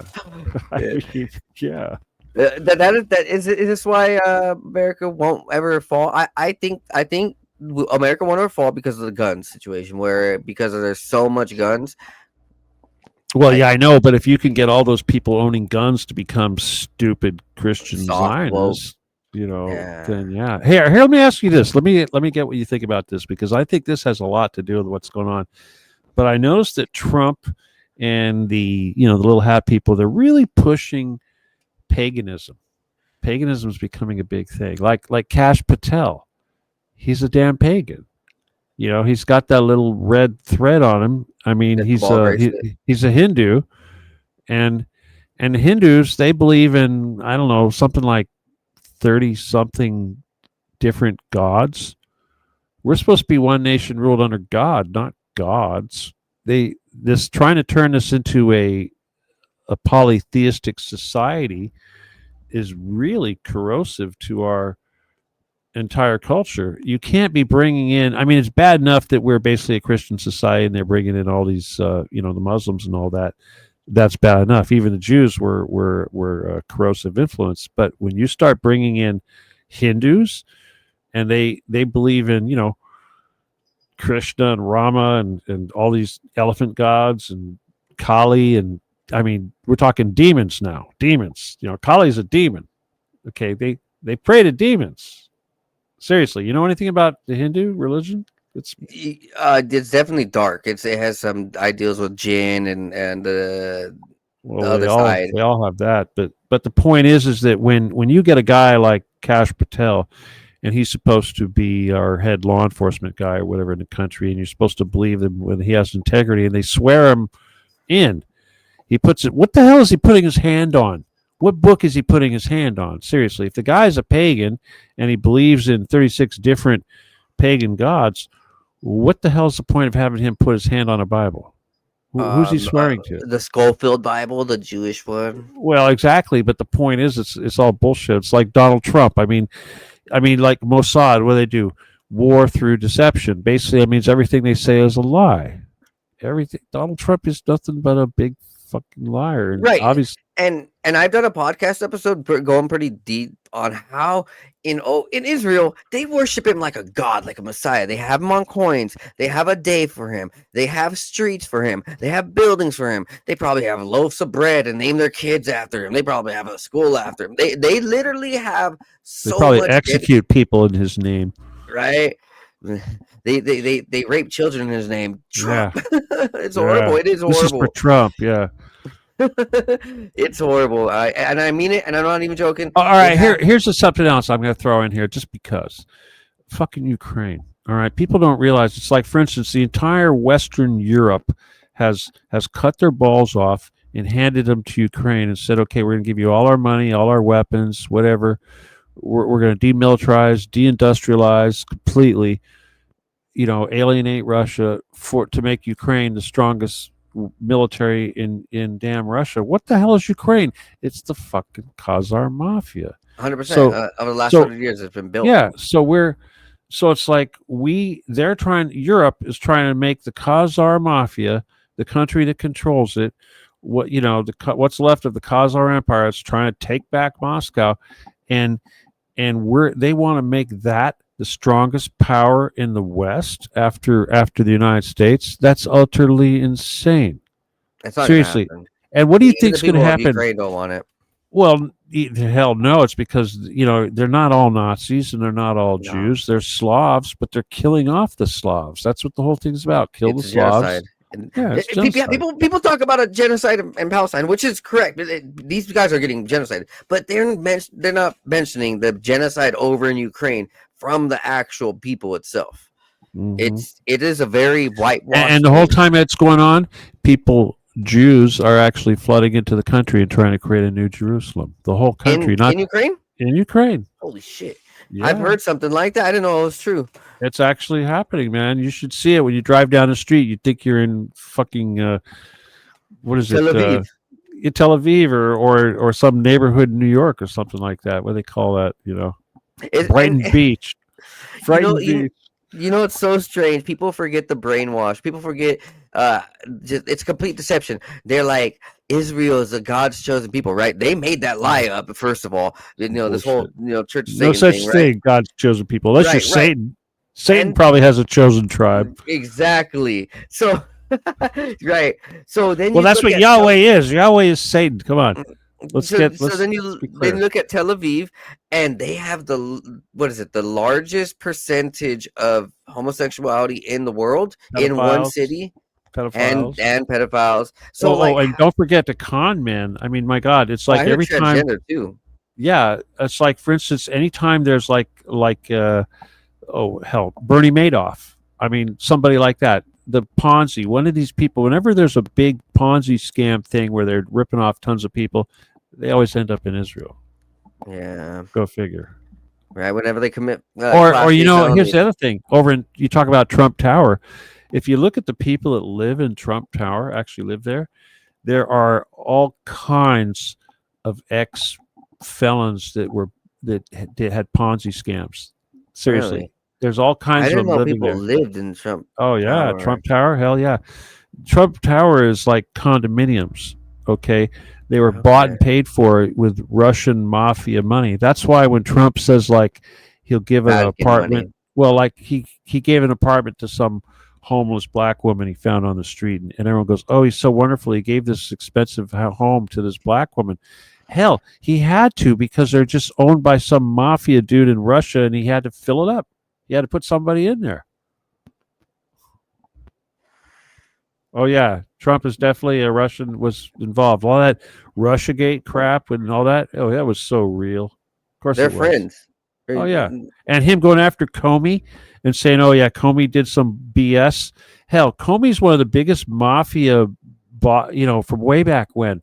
Him and that woman that was Attorney General for Obama, Loretta Lynch or whatever her name was. They were both involved in a huge drug money laundering scandal involving HSBC Bank, and nobody talks about that. It's like this guy was a mafia lawyer who got HSBC Bank off the hook by making sweet deals with the attorney general or the prosecutor in New York, who was this woman who then, of course, became It's like Biden. Yeah, if you don't file the prosecutor, we're not giving you the money. Fucking sure enough, they get it. They call me later. The prosecutor's fired. They all get promoted. It's just like when Acosta let Epstein off the hook, he immediately gets a job of labor secretary by Trump. I mean, come on, the guy should have had 80 years. In Florida, the courtroom that he was charged in, the where he Miami been court, free in fucking 90s. Oh hell, dude, you touch a girl 12 years old, you get 80 years mandatory. But if you're a fucking billionaire, homie, come over here. You don't get shit. Yeah. What the fuck? It is these Double guys standard. Yeah. No law. And it kind of ties to what we just saw in the last week with the fucking prince getting ejected out of the family, right? Because now this whole empire is so dead and so obvious in everybody's eyes. They're like, hey, we don't want to deal with this guy. We don't want like that's going to make a difference, I mean, they're all part of it still. Andrew, well, hell, the queen, the one that died, she was a damn pedophile, and her son is obviously a pedophile. No, not Diana. No, she was never a queen. Elizabeth. She was a princess. I'm talking about Princess Queen Elizabeth. She was a total damn baby eating pedophile. Yeah, totally. They killed Princess Diana because I don't think she wanted to play ball. I really don't think that she was. Of course not. Hey, some of these people in the UK should be waking up, maybe, huh? Yeah, well, I don't know. Maybe out there. I do got this on Rumble too. I should check out the Rumble viewers. So I am airing to Rumble, Twitch, and YouTube live, guys. I appreciate this. Well, if we're looking at how this relates, well, if oh shit, I'm not getting a call. Why don't? Oh, is this a voice? Is this strategic church? I'm not. Should I answer? So someone's calling this Google number strategic church. Wow. Sounds interesting. Fuck no. You think it's spam? Yeah, it says spam on my phone, but on the Google Voice it just says random number. I did have some comments right here from It's All Cost Money. He says, hello, Divine Pines. Hello, Stephen Kelly. Hello, chat. Hello, and any and all AI. That's scary because soon we are gonna see AI in the chat. We already do in some places. We'll have AI. Well, Grok will be coming in and will say, I did not say that. Yeah. You are slandering me. Right. So he says, y'all are old enough to remember no tracking, and then watch everybody go to, oh, I can have two phones with GPS. Yeah. As Sam Tripoli says, it used to be from the 80s and 90s. It used to be fight the power, fight authority, buck the system. And then everybody's like, got the damn phone. Yeah. Please inject me more. I don't have a phone. I have no cell phone. Hello. No cell phone. Okay. Feed me, government Big Daddy. Feed me. Yeah. Okay. You're right. And so, all right. Let me just talk about that. Okay. Back in the day, before they really started tracking everybody, they had the ability to triangulate, but before things got digital, they came up with this thing called E911. Okay, that was the bill that they passed, and the E911 law basically forced the cell phone companies to be able to track you within 50 feet. Now, obviously, because of the 5G and all that stuff going on, they can track you within 36 inches. 36 inches, dude. They can zero in on you. That's why it's so damn dangerous. Shit, yeah.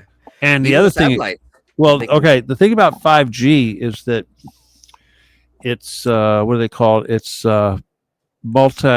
phased array. Okay, it uses a phased array system, which means that it's a whole bunch of nodes. Instead of having like one broad beam that goes out and then they look for images within, it's like each node can go out in different directions and follow you. So in other words, you could have your own node on you But, Or yeah. 10. And the point is or 10 or like a million of them, right? Or Nah, like, I don't think a million. I don't think there's well, an no, the exact point number. is, dude, this is how they can kill you. Okay, this is how it can kill you with radiation because of your phone. They can triangulate on you, and if they wanted to at any time, blow it they up. could take. They don't need only one node. They could have like all the nodes focusing on you, Fucking blow you up and incinerate you. and they could Pretty be much. using wattages far beyond what is necessary to transmit communication. It's like they overloaded the satellites with the pagers and cell phones with over in Israel and how they Well, pretty they much. actually had explosives in those things. Well, They were so they were but meant to- they set off the explosives from the overload of the satellite signal. Well, Yeah. no, they had a code. They sent out a code for those Oh, things it's coded. to destruct. Yeah, I there's heard like, it was the bandwidth in the signal. They well, it shot could it have up. been. It could have been that there was a satellite signal that went down and made them all go off. But ultimately, it was somebody had to push a button and tell it to do that. You know. Right. But yeah, The power node thing, I have looked into this.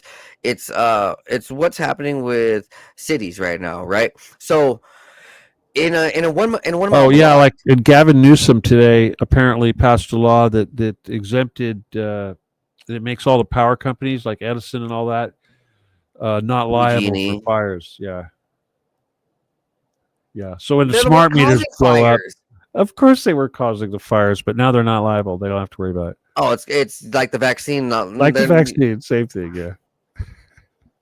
So then that's their game plan moving forward with some of these bigger houses and housing Everything's fucked. industries. Yeah, everything's fucked. Well, the game plan moving forward, I'll tell you what that is, because I've been investigating that too. Obviously, they want to put everybody in rental housing. Okay, they're gonna. That's the big thing. They're gonna put you in rental, but they're not just gonna put you in rental. They're gonna put you in homeowners associations, and the whole idea, the thing about the 15-minute cities, is that by doing that, they're going to provide all this so-called community property, and like parks and walkways and whatever stupid Apartment thing. complexes. Yeah, they're going to have. But anyway, all the cities are going to have all this stuff. So what's going to happen? This is the big thing. It's a mafia maneuver. They're going to create slush funds, and they create these slush funds by creating these private tax districts or homeowners associations. So in other words, when you live in one of these new communities, Palisades, you're not going to just be paying homeowners association. You're also going to be paying special bill for the lighting, special bill for the tax, special bill, electricity, whatever. Everything's going to be.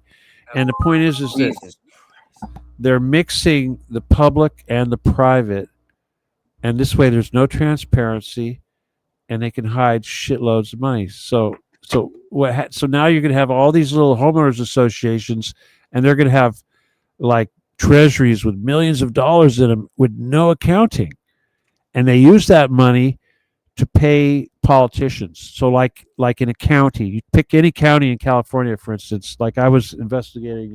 So now they're creating huge funds for politicians from our money directly. Directly, yeah, slush funds. It's mafia stuff. It's all mafia. But the thing is, though, is they take this money, and like for instance, like the developers. Okay, like let's say there's a big giant developer. Parker Development is one of them, and they're in LA, but they handle a lot of these big giant developments in California. There's another developer.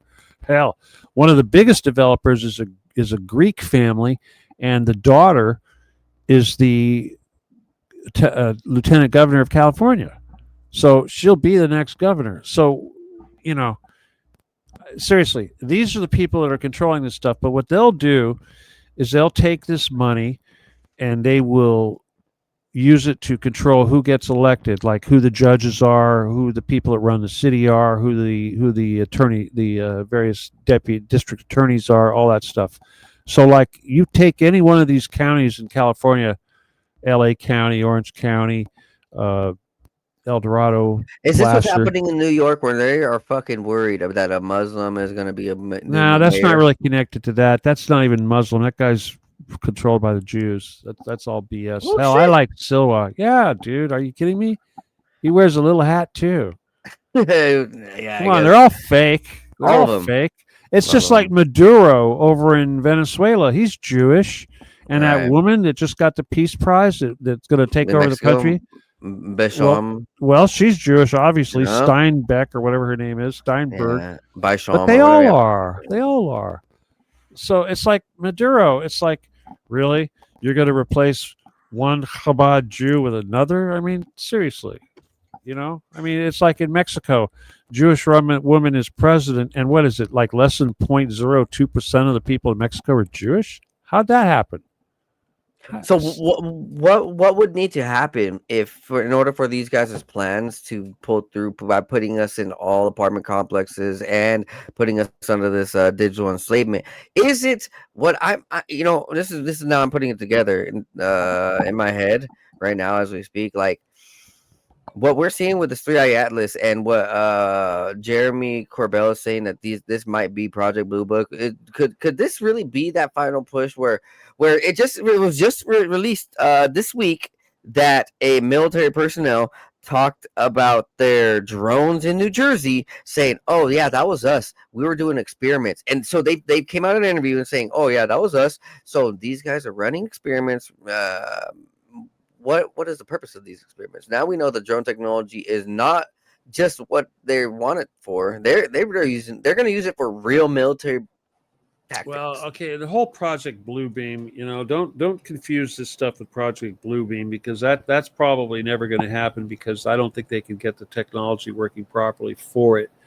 But the drones, obviously, the purpose of what they've been doing with these silly drones is just to freak everybody out. It's just like the same thing they're doing in Poland and the Baltic states, where they have these flybys supposedly of Russian drones. They launch crashed Russian foam decoy drones into Poland, and everybody freaks out and says that the Russians are launching drones. It's psychological warfare. It's just trying to keep everybody stressed out and ready for war.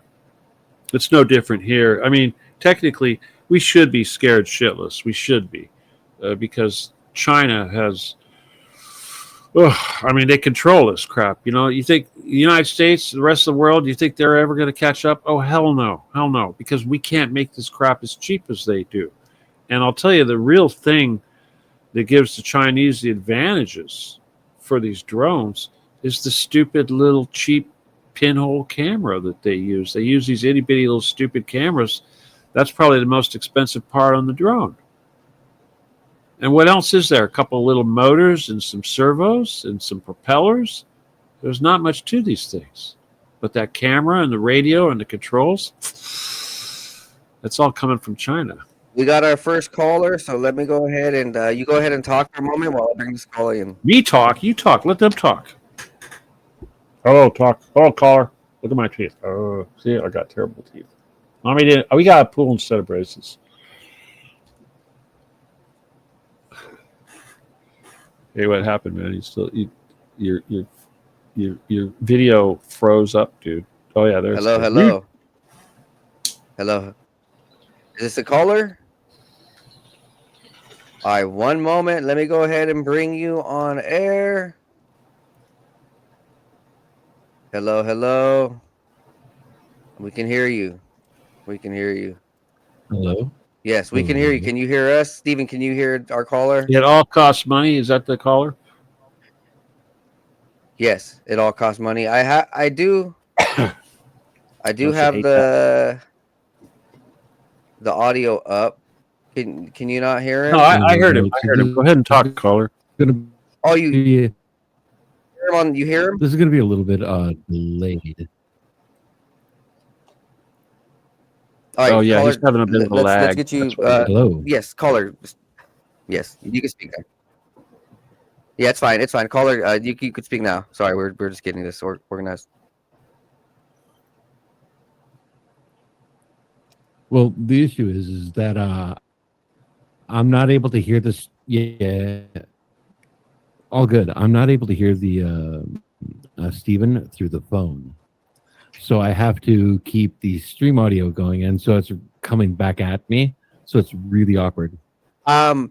He says he can't hear you over the phone, Stephen, but we're being he can fucked hear you with. on the stream. We're being fucked with, that's all right. So what is your question? Right. What is your question now? Yeah, it's okay. What is your question and what is your story? Well, I'll go ahead and relate it to him as what he says. I can I tell can you. hear him So you, talking. you can listen in too. Well, I didn't really have a question. It's just to tell about experiences, correct? I've seen some shit, man. Yeah, what have you seen? I'm out here in Washington State. I see some shit too, and I don't deny it, man.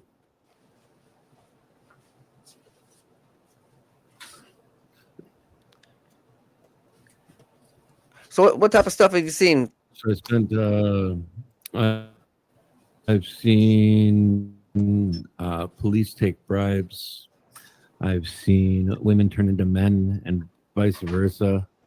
I've watched people who are supposed to be in charge literally just You're still here. abuse other people. Yeah. I was just looking for a stream or Twitch appropriate. Oh no, you're word good. to Yeah, man, this use, is right? uncensored here. So you're talking about figures of authority. You're talking about let's say like who are you referring to in these positions abusing people?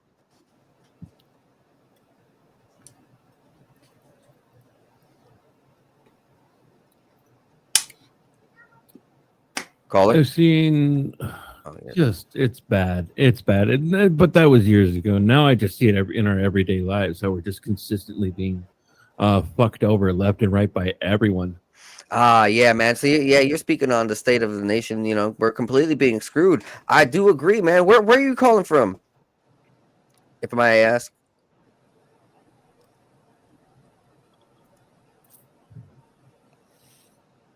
What state I'm are you calling in? from Iowa, sir. Iowa. Oh, you're a big farmer. What kind of trouble out there, man? Did you hear me? Talking Hello? about corn? People stealing corn? What?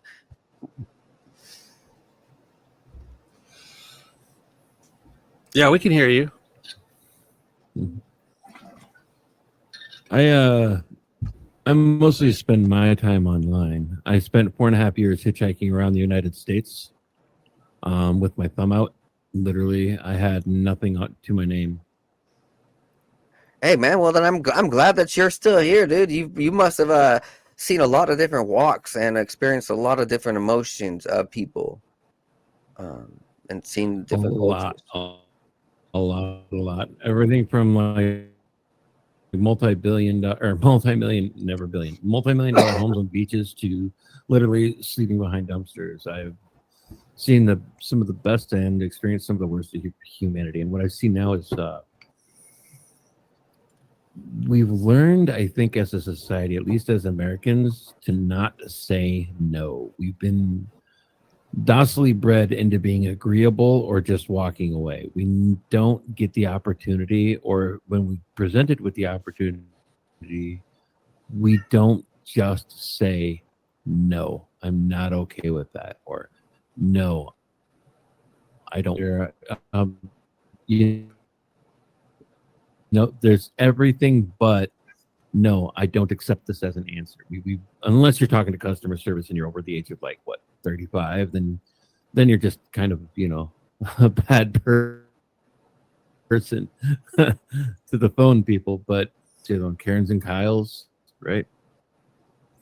But Yeah, man. People, it has gotten a state of soft where people don't stand up for themselves anymore. They can't really make their own decision. They have to let the big brother or the big sister make the decision, or they have to let their boyfriend or girlfriend make the decision because they don't want to seem too rude. And so people aren't accomplishing anything. You had mentioned something earlier, and might not be exactly what you meant. You said you saw men change into women. Do you mean shapeshifters or you mean trans? I mean, both. I think literally this one girl, I don't know. She, either that or she had like one of those twins, right? Doppelganger. That was like literally like their fraternal twins, right? Like, because one night it perfect, right? And then she goes into the bathroom. I go get to the bar, get a drink, and a dude comes out. But like a full dude, like the hips had changed, the shoulders had changed, the waist had changed. It wasn't just like the makeup and clothes. Like they were somebody effing else. And I don't know if I was being fucked with or what, but Nah, man. Yeah, I've seen. We believe in shapeshifters here. Now, there's actually interesting stories if you look at the ancient past where some of these demons, some of these demonic entities who are very sexual, they will do that. They will change from a woman into a man in order to get what they want from you: money, drugs, alcohol, cow. sex. A calf, perhaps. Yeah, it could be. It could be, but I'm more like, that's cool. I say let them be, not a gatekeeper. I say let people or creatures and sentients do what they want to do as long as they're not actually hurting anyone, right?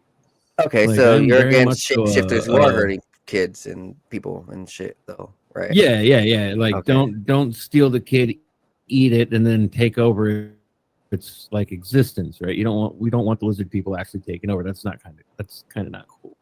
Were you dabbling but, on you know, psychedelics when you saw this person shapeshift? No, So you're sober or you were on alcohol? no, I wasn't on. I hadn't even had a drink yet. She walked in, I went to the bar, grabbed a drink, and he walked out. Like, it was a full Same hair color? and height didn't change, but like body size, facial structure, like, and it wasn't like they were in there long enough to Steven's like wipe asking the off same hair makeup and do color? things. Probably. So the color, but like All I said, right, it could have dude, been my twin twins. brothers No, are dude, And tranny. like, I just got where would scared the and walked twin away, come right? from? Like, So, I have no idea. So, I have a also, twin you're speaking brother with who's a tranny. Reverend at all costs money. I am a atheist psychic and self-licensed financial advisor. so you're an atheist psychic. How does that work out, man? Can you elaborate on that? When you psychically dabble into these other realms, you're denying that there are other entities, or you're denying that there's a supreme ruler entity? Because I believe if you are actually fully dabbling in psychic energies, you will face these entities.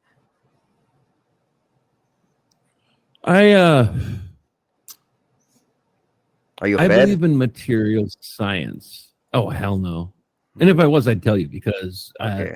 I am brutally honest. So you believe in science. So you're a Scientologist? No, more like the material sciences, right? And I believe. Have in you ever empathy taken and the quantum power of physics? humanity, if that makes any sense. Have you ever taken quantum physics? Stephen asks.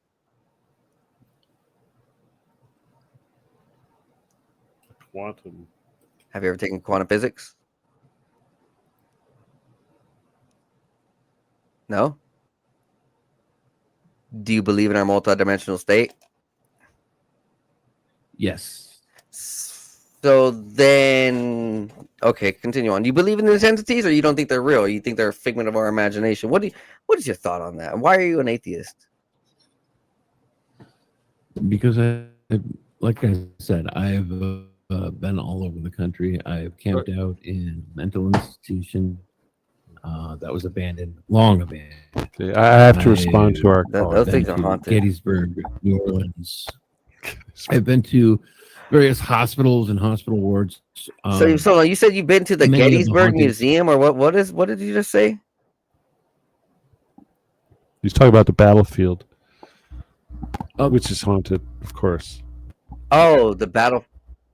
Gettysburg, yeah, the battlefields, and I. Okay. And I stayed there for like 3 nights. 3 nights. Jesus. Okay, hold on. I got like entities attached to you. Joseph, hold on. He says he's a scientist. He says he wants a question for you. All right. If he follows science, then he has to respect the words of Tesla, who was the greatest scientist that ever lived. And Tesla said that he can hear you. There's obviously a supreme being, a creator. He owed all of his intelligence and his abilities to God, a creator. It's like, how could anyone be an atheist and believe in science at the same time? I mean, Tesla said that all the scientists, he said that if science never embraces metaphysics and the spiritual, it's never going to go anywhere. So, yeah. Even Benjamin Franklin. Seriously, if you understand science, you would go into physics, and you would certainly get into quantum physics. Okay, so when you say metaphysics, you mean like the supernatural, right? Now, supernatural is just a word. It's just like the word magic. Magic is just a stupid word that we use here in America and the West. In China, they have another word. They call it qigong, which is similar to qi, which you could call cosmic energy. I mean, hell, Christians have words for this stuff too. Catholics, they call it grace. Mm-hmm. But the point is that the whole science, Big Bang, whatever you want to call it, it's still the same thing ultimately. But the point is that stupid Earth humans are completely incapable of understanding or even beginning to comprehend the true nature of the divine. And when humans try to do that, it comes out all retarded. So, I mean, come on. The closest human that ever got there was Tesla. And even Tesla said it's all about 369. Yeah. And before No the disagreement show, there. we were talking about the Trinity and the nature of the divine. And hell, we were even talking about the Ottoman Empire and the fall of Constantinople and how fucked up the Templars are, and how Peter was the only apostle that we're supposed to listen to, and yet there's 11 other apostles that are being called heretics. What kind of crap is that? Okay, so it's like, for instance, it's just like the subject matter we're talking about tonight, Charlie Kirk, and how as stupid humans we need to understand motives, and we try to analyze the minutia of every stupid little thing. But it ultimately it's all one big giant algorithm. I mean, seriously, and that's the thing. I mean, from a technological standpoint, hell, they're trying to make quantum computers, and if you know anything about quantum computers, I am going to go out on a limb though and say that the quantum is like godlike. Okay, it's the infinite. real That's quick what it here, is. just say Charlie Kirk was a Nazi piece of shit, and Nazis belong in prison. Well, everyone's entitled to their own opinion, but that is not a fact. Okay, dude, I'm gonna go now. Okay, listen, Hey, we've been at this for 2 hours, and so I don't. Caller, it was nice. It was nice talking to you. Atheist, Antifa, faggot shit. Come on, call in another time. Come on, man. The guy's a walking fucking bullshit. Yeah, I got a little confused Antifa, when he said fucking psychic. What atheist psychic? Atheist What a psychic, fucking bro? moron. What the fuck? Yeah, I know what I thought. homeless drug addict. Try. Come on. Who's a Nazi? I don't know about the drug addict. Charlie Kirk. They You know didn't say what? drugs. Who invented the Nazis? The Jews. He didn't say drugs. I mean, I'm just wondering. nah, about the he didn't atheist say psychic drugs. spy. But come on, man, dude. You know that's the Atheist thing about psychic being psychic is we already know your story before you say anything. Nazis are the bad guys. Well, you know who created the Nazis? The Jews, dumbass. Yeah. I'm not gonna disagree with you, Cosmo. Nazis are 100% the bad guys. The Nazis, 100%. They are, but so are the Bolsheviks. Yes, the Bolsheviks. All of them are. In fact, why don't you just ban all those stupid religions? You know, I mean, you want to be an atheist because of religion. Well, you know what? Christ is not a religion. Christ is not a religion. It's a state of belief. Yeah, it's a state of belief. It's an entity. It's like believing in Lucifer or Satan. It's like you don't have to be part of a religion, so that's nonsense. I mean, it's like, you know, atheist, agnostic. It's such a pitiful thing. And hell, science. My God, the greatest scientist in the world basically said that he owes everything to God, the divine creator. I mean, you don't have to put a name on it. You can call it whatever you want, but to not acknowledge that greater intelligence is to kind of show a lack of intelligence. So that's all I have to say. But in some weird way, I'm not even going to deny. I'm thinking about all of this and how it's going. We are seeing the remnants of the Nazi Empire within Trump and within Palintir, within these guys. It is. It always was. 100%. It's the mafia. Cost money. They control both sides. I mean, it's stupid. That's like thinking the Republicans and Democrats are two different things. That's retarded. No, 100%. They're both Nazis. It's the same thing. Yeah, Kabbalists. Come on, hell, it's so retarded. I mean, you know, I used to be ignorant too. I used to didn't think that Trump was. I didn't even know he was Jewish. I didn't think he'd know anything about this Nazi stuff. But he looks it. But he is. He is. And hell, the Nazis, you know, okay, when I was doing the Getty thing and I found out about their bunker under the Getty, I accused them all of being Jews because the whole bunker thing went right along with that whole protocols of the learned elders of Zion. And when I confront them with that crap, they go, no, we're not just Jews. We're also Nazis. So there was like, damn right.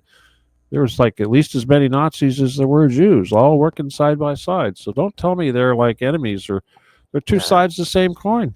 Yeah, That's what they do. they both bowed down to the bastards, Yeah, to the elites.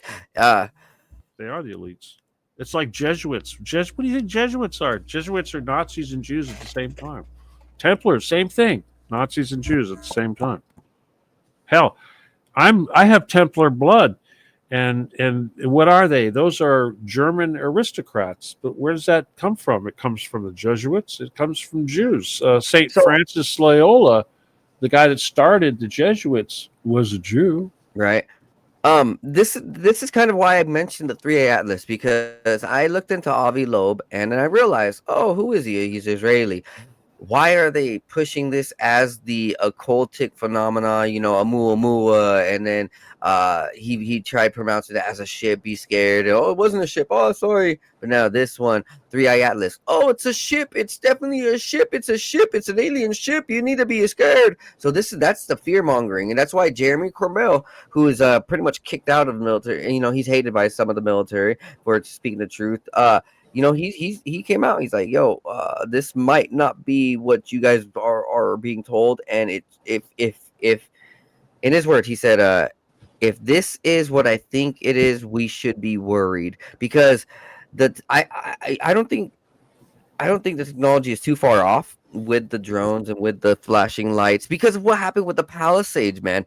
What I know about the Palisades was not what we're being told. It wasn't just some people fucking starting fires. There were lasers. There were real lasers. There were real satellites starting these things. There were drones. They don't use satellites for that shit. That's drones and satellites. A solid state laser on a drone is really cheap.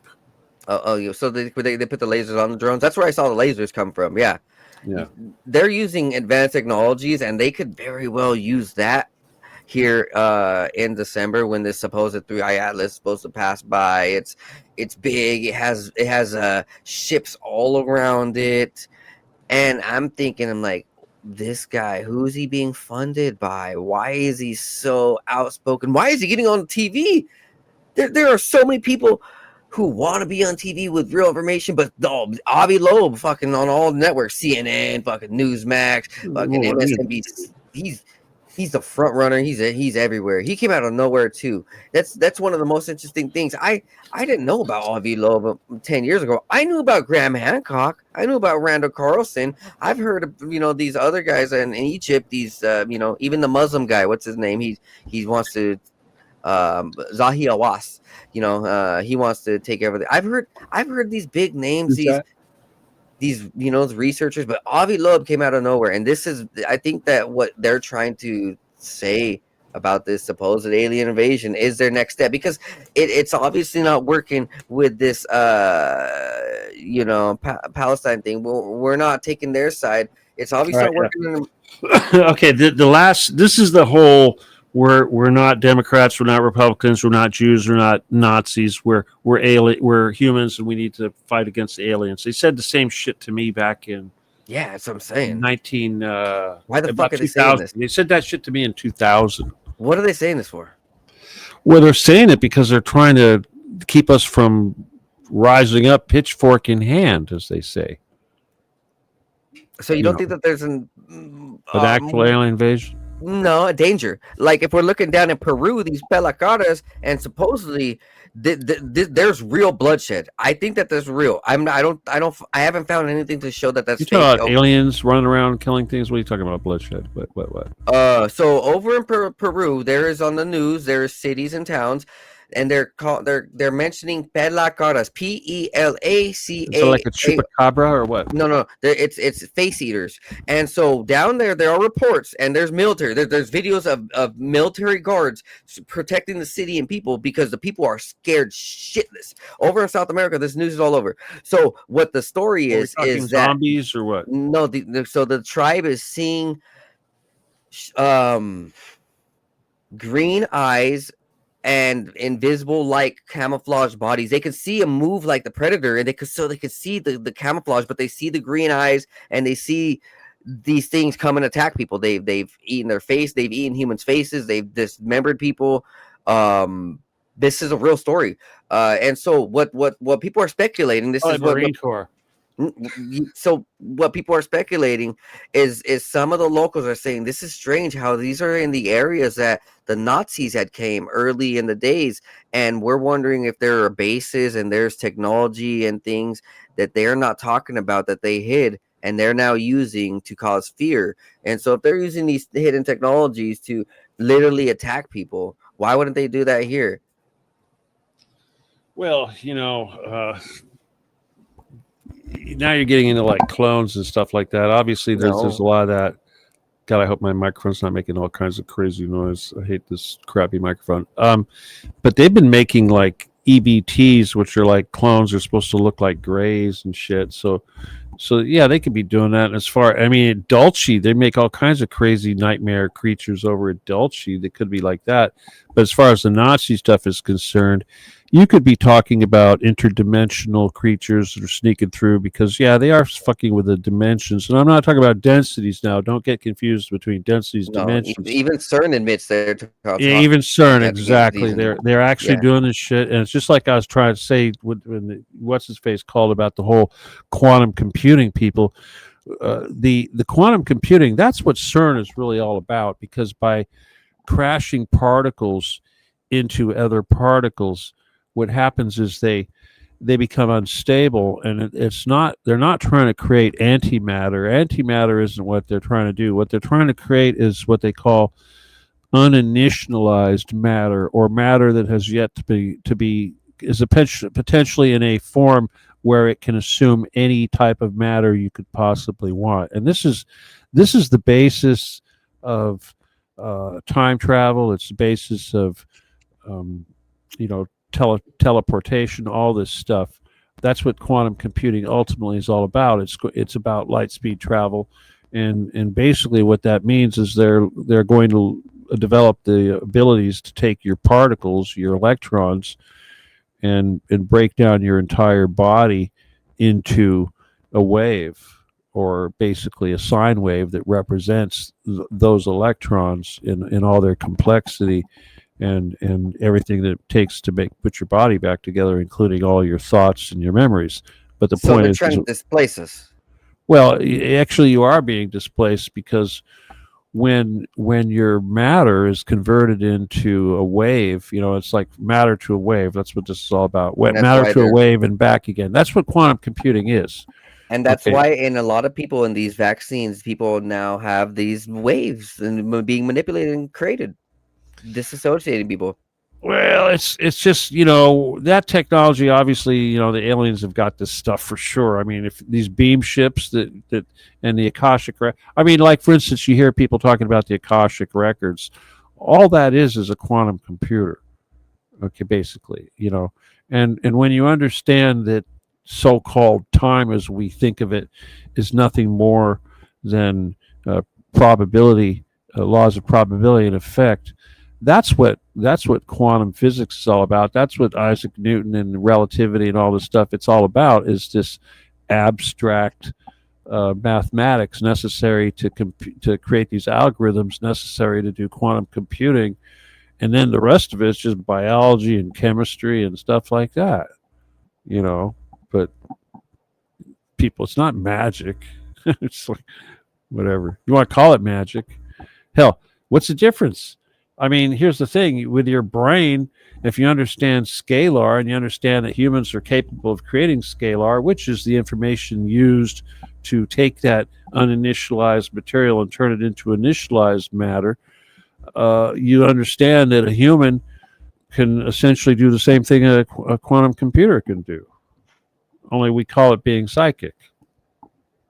The atheist psychic. So when our atoms are moved and displaced, they're not moved. Okay, well, displaced. And so the identity of a person might be changed, or the behavior of a person might be changed, or there might be room for another entity to slip in, which is always brings me back to Well, not Stranger quite the Things. same. All right, here I'll tell you how that works too. But let's say, for instance, you're going to get abducted. Okay, getting abducted, you're not sucked up in a light beam and put on a table. You're basically they just grab your soul and they take that soul information, which is your blueprint, and they use that to recreate your body in this other density. But Yeah, they're but doing have you heard of there's the no term time. walk-ins? Well, Walk-ins what where that's I've seen them, dude. I've seen them. Have you ever done DMT? I Seriously, want to. if you ever get a chance to do DMT, Yeah, I want to. one time I did see the Black Shadow. You know, the whatever you want to call The him. Hat Man? The person I saw, one of the people that was there was possessed, and they had Oh, a you saw that, black yeah. thing that was inside of them that looked basically like took up all their space. Ooh. Okay, Yeah, scary shit. well, the thing is when you look at somebody from on the other side like that, you don't see them. You see like their light body. It's like all sparkly, and everybody looks the same. It's like one of these movies where you see these guys and they're like just sparkly bodies walking around. That's what it looks like. Only you know who everybody is, but they don't have faces and stuff. But when they've got a demon inside of them, it's like the whole thing is filled with a black shadow taking up all that space. Stranger It's like Things. it takes up. Well, all right. Did you know Stranger Things, which is the biggest thing that Netflix has ever done, was a ripoff on my screenplay? Okay. I wrote a screenplay about the Getty, and it became Stranger Things. They ripped me off. It was nothing to do with Stranger Things is a compilation of ideas. It's a lot They of took shit my together. story and they turned it into this damn series. Is it you talking about the Lasers and Cavers book or no? No. There was another book I wrote. It was called I can't remember. Truth Cat, something like that. Anyway, it was sort of like the Lasers. It was sort of like the life story thing, but it was written not as a fiction. Well, I guess it was a screenplay. It was a movie. It was written as a movie, and we were. It's like, for instance, we were having to do all kinds of creative stuff to depict things that were difficult to depict, obviously, like astral crap. But basically, the whole talk about the underground bunkers and the children and the all the stuff that they did was in there, and this crap is all Stranger Things. I mean, basically, the kids kept in the secret government facilities underground being experimented on. Yep. Yeah. And the doctor, the star of the show, was the guy that the gray-haired whatever guy, the villain, the doctor, whatever his name is, Poe, whatever his name is. Yeah. Anyway, that's the bastard that had my screenplay. He was the one that was supposed to help us hook up to Mel Gibson and get it produced. Oh shit! What does he do? Stole it. No shit, he stole it. Now they made $1 billion with it. They always do. They always do. Story of my life. And it's so funny story, man. It's stupid. I had a producer. He was back when I was 17, 18, I had a friend. He was signed to a record label that I knew was kind of like dark, and they were probably not godly. And I was just working with a producer because I was like, okay, I need beats and I need someone to record my shit. I'm not part of his whatever. I'm not part of any of his people's. So I'm just here for music. And the whole time I was making music, he was like, yeah, this sounds cool, but I don't think it's going to do it. And he would always downplay my shit. And then 2 years into it, he's like, yeah, man, I'm into Satanism and blah, blah, blah. And I was like, what the fuck? And so I was like, yo, let me get all my music. I was like, I want all my shit. I want all my music. Let me just get it. All right, whatever. And then he's like, it got deleted. Fuck. Okay. Yeah, and then I hear the fucking rap bars that I have in another song. And I'm like, I don't know, that's just a fucking coincidence, but who knows what happened. It's weird. The industry is a weird bitch. Dude, I was making some rap music, and I had a guy, and he used to work with Dr. Dre. He was a producer, worked with Dr. Dre, and he had good beats and all that. But and he came to me, and I helped him put together an album. I was doing some production for him, and we had 16 songs. We were ready to do this, and then he got busted for pedophilia. They put him away for 80 years. 80 Set up. years. No, these guys He had pictures on his phone. Shit, that's fucked up. Yeah, it's fucked up. I still have the album. I mean, I some of the songs are available, but they get kicked off of YouTube, obviously. But they're out there. But they're Christian. It's Christian rap. But I think the guy was only doing the Christian stuff because he knew he was going down for pedophilia, and he was trying to save face, save himself. He's trying to stay out of jail, I think. Yeah, it's some dark stuff the industry's into, man. When you hear about the stories that Richard Pryor, and he's like, yeah, I like these girls young. What the fuck? He's over, and the interviewer that he's talking with, he's like, he doesn't want to say it, and then Richard Pryor, he still keeps going at it, and then you hear the stories with the rappers Tupac and Lil Wayne, all these guys, P Diddy and all this. I don't know why. I don't know what makes them so fucking pleased. It's so sickening. Why? I'm not even gonna question why, but it is a horrible thing that the rap industry. Okay, so I pulled up this article just so people can see, just so you can see too. This is about the pelacaras that I was talking about. This is from Daily Mail. There's a lot more news sites that cover this.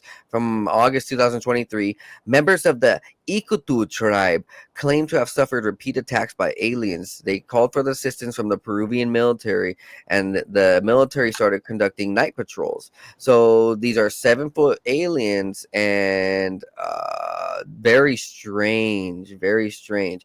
A 15-year-old girl had to be taken to the hospital. A teenager narrowly escaped as a result, but they cut part of her neck. Patrols are protecting women, children, and villagers. So here's the military, the patrols, and they're coming and investigating. There's 2 different sets of military too, which is interesting. They got the normal suit and then the black suits. So those must be colonels or commanders or some shit. Locals described the extraterrestrials as having large head, yellowish eyes, and said the mysterious figures are immune to hunting their weapons. We have met face to face. The face is hardly visible. I have seen his whole body floating at a height of 1 meter. Dude, you see? Hold on. This article's coming from who? Daily Mail, but there's more. Daily Mail. Daily Mail. But these are real pictures. Look, Daily Mail. These are real pictures. Daily Mail. But there's more. We're not seeing pictures of 7-foot aliens here or people with their faces eaten off. Hell, it's probably Hillary Clinton running around. I'm looking at some of these stories on the side here, and I'm seeing Daily Mail stuff. And I'm like, my God, this is trash. Here, that's like National Enquirer type shit, dude. Seriously. Right. It's like my wife gave birth to a baby alien crap or a vampire. I mean, come on, man. That's Vanguard News is covering it. Jerusalem News covering it. TVI show the Daily Express just don't use from South America. I can't believe that the damn audio's bad, huh? You no, for you, I can hear you perfect. Actually, I can hear you pretty well. Like, what the hell? This guy can't hear on the phone. Shit. It's like, what the fuck? Oh no, I think it was. I don't know, man. I think it was his setup. It was his setup. It was weird. He couldn't psychically tap into your thoughts and read your mind. Oh, is that what it is? Okay. Well, I'm disappointed none of the tinfoil hat dudes showed up. Yeah. Who knows? These guys are all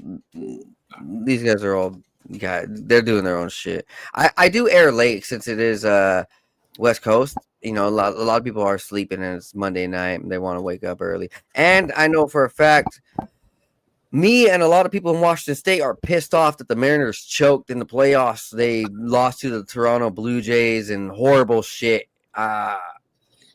Horrible shit. Anyways, it's enough about sports. Man, let's bring this back. Let's bring this back a little bit right here. With this Charlie Kirk shooting, why do you think? What was the outcome? Was it assassinating the persona, or was it about shaking the nation? Why did they do this? It was about the whole bunch of people not waking up and realizing that the tiny hats are the problem. That's what it was all about. Come on, it was about Epstein. It was about Ehud Barak. It was about Trump. It was about pedophilia. It's about extortion. It's about Mossad. It's about genocide. It's about Gaza. It's about Benjamin Netanyahu not going to jail for being completely corrupt. It's about Trump being a fucking pedophile and a killer of children and a good friend with Epstein. And it's about that idiot friend of his, his like chief advisor, who was also a neighbor of Epstein. It's about Kash Patel being this damn pagan. I mean, come on, seriously. Or that silly ass blonde bitch with a cross that gets up there. Yeah, Pom Bondi, is that her name? You know, his I mean, these people, it's like they're all fucking puppets. It's like anyone. It's like J.D. Vance. Take your pick. The only one that's not completely screwed is Thomas Massey, and yet he's the one that Trump's talking shit about. It's like, my God, you know, people aren't stupid, and even the people that keep their mouths shut. I was in a restaurant, and when Charlie Kirk died. It was like a couple of days after Charlie Kirk died, and I was drinking some wine, you know, because I was kind of like, fuck, you know, I was hating life. Yeah, it's kind of weird. Yeah, definitely. This guy comes up, this older dude, Mexican busboy type dude, didn't speak that much English, and I pointed to wine. I'm like, fucking Charlie Kirk, you know, and they're like, fucking Jews, and the guy goes, fucking Jews, you know. I mean, seriously, this is not. This is like your rank and file average man on the street is starting to realize, fucking Jews. This is serious, yeah. And that's what this is all about. That's what it's all about. That's your answer to your question. That's why they had to kill Charlie Kirk, because America was getting ready to wake up and go, fucking Jews. And he was also part of the leading factor. He was one of them. That's why they could kill him. Yeah, when you take money from them and then you go against them, you're dead. It's like being a Mason. Once you take that oath and you sign that contract, you're dead. They own you. It's like being in Hollywood. You sell your soul, sooner or later they're going to take it. You know? And in the Jews' eyes, we are in the land of Edom, which deserves to be punished because we are following the wrong Messiah. We are following Jesus, and so all of us need to be punished in their eyes. We're Amalekites. That's what we are. We are destined for genocide. We are scum of the earth, animals. That's supposedly, which makes me think, like, in some weird way, if they do have drones with weapons. And they're trying to say that, let's just say hypothetically, they're trying to say that this fucking 3i Atlas is a spaceship, and they create some type of illusion over New York City, and over New Jersey. Let's just say they create an illusion over New Jersey, and boom, everybody starts tripping. Oh my God, millions of phone calls start going off. There's things in the sky. Holy shit. And then boom, the fighters start coming. Maybe they start killing people and having this big genocide. They're going to blame it on some BS so that people don't immediately, blame it on who they should be blaming on. The aliens are the enemies. They came and killed us. They came and killed 100,000 That's what they told me. That's what they told me. They said, stop worrying about Jews and Nazis and worry about aliens. I'm like, okay. But they're the ones creating that. It's all bullshit. Because you know what those aliens were supposed to be worried about? They're the good guys coming to save us from them. In a sense, I know that there is, but I don't.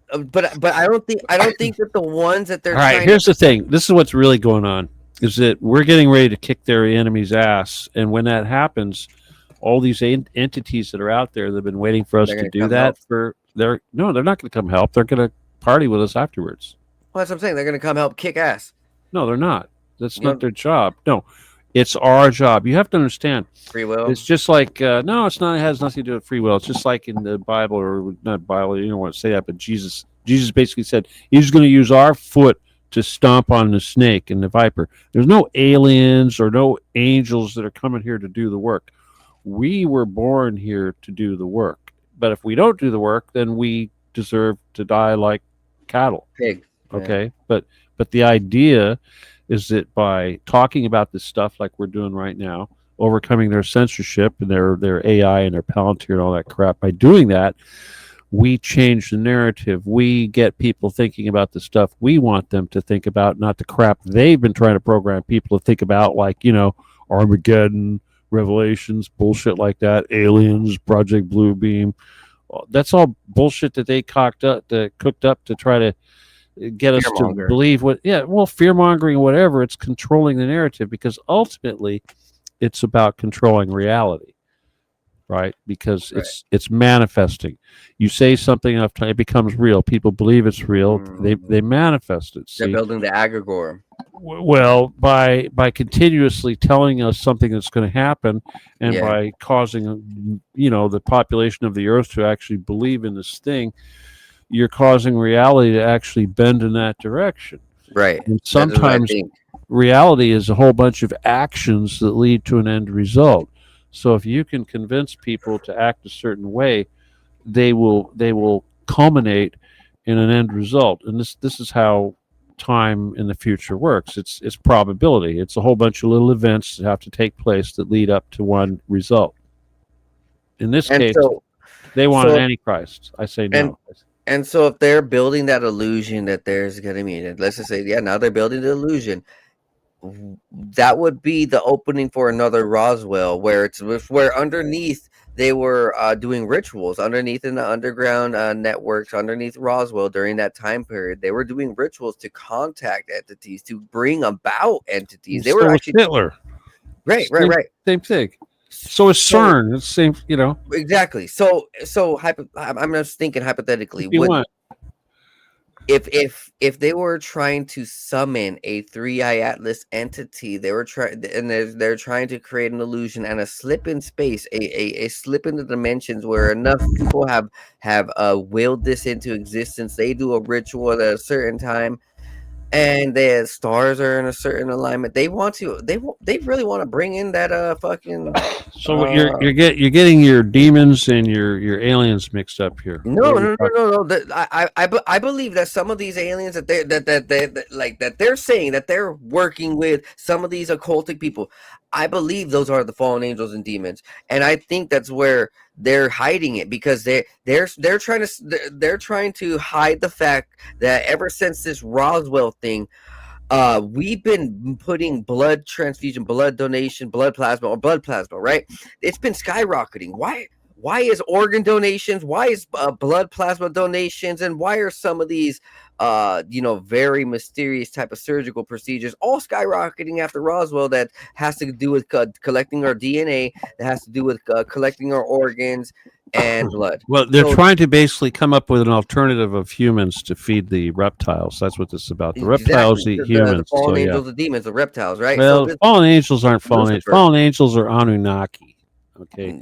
This thing that people refer to as the fallen angels, if you look at like the Sumerian stuff, you'll realize that what they're really talking about is Anunnaki. And when it comes to these so-called bad guy entities, if you will, that you call them demons, whatever you want, there's only three: the Anunnaki, the Grey, and the Draco. And most of what we associate with your typical demonic Luciferian stuff is actually Draco. But at the same time, there's a whole bunch of Anunnaki influence, which is, Phoenician or what have you. So it's like, if you look at the little hats, what are they really? Are they Phoenician? Are they Anunnaki influence? Are they Draco? No. We know that Mesoamerica and places like that with the Aztecs and the Incas, they were certainly Draco, lizard gods and stuff. But right? couldn't these seraphim, Nephilim, and cherubim also have some relations to these Draco Pleiadians and all these Not things? even connected. Not even connected. Nephilim. Okay, first of all, biblically speaking, you got to go into the Hebrew text to get into this type of crap that you're talking about, because this is not what we would call Christian type stuff. Maybe Old Testament. Well, but this is just deep esoteric knowledge. they have the Elohim. Basically, they have the Elohim and the Nephilim. Okay, and the Elohim, whatever you want to call them, they're like the angels, the fallen angels, and then their children are the Nephilim, or people get that mixed up. So you could call those the Titans also. But according to the Sumerians, it was nothing more then the Anunnaki, who basically came on Nibiru, which is what this comet thing could be also. It could be Anunnaki. They come by every so often to pick up gold, and that's their big thing. And a lot of there is a treaty, though, supposedly in place between the Anunnaki, the Draco, and the Grey. And this is a very ancient treaty, and I'm sure just like the Jews and Hamas, it's probably broken, of course, but that's kind of like Nazis and Jews. It's sort of a loose confederation of enemies. But the point is that there's like 8,000 different species of these so-called aliens or entities out there in the universe, and the ones that are the bad guys are these three, basically. Now, and the politics, if you look at the politics of the universe, we don't have Republicans or Democrats. What we have is service to self and service to others. The entire universe, every single planet, every single entity, life form in the entire universe falls into either one of these categories by varying different amounts of this. And it's like service to others versus service to self, STO, STS.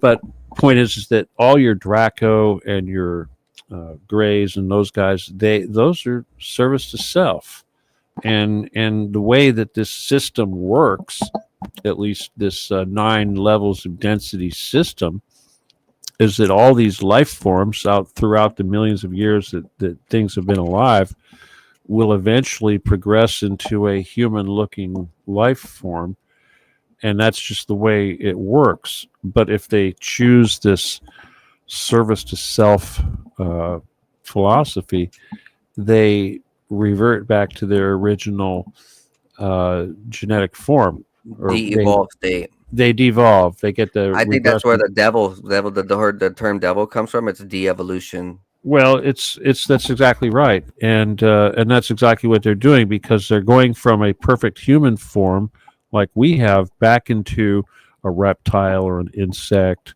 or bird, whatever it was that they came from, and that's right, why. That's why I think when I look at the Egyptian, these half hybrids, these bird-headed people, these falcon-headed people, these monsters, minotaurs, centaurs, and then you look at some of the stories of the fallen angels being very demonic looking, like gargoyle-ish looking, these weird entity monster type of looking, and they all had different shapes and things, right?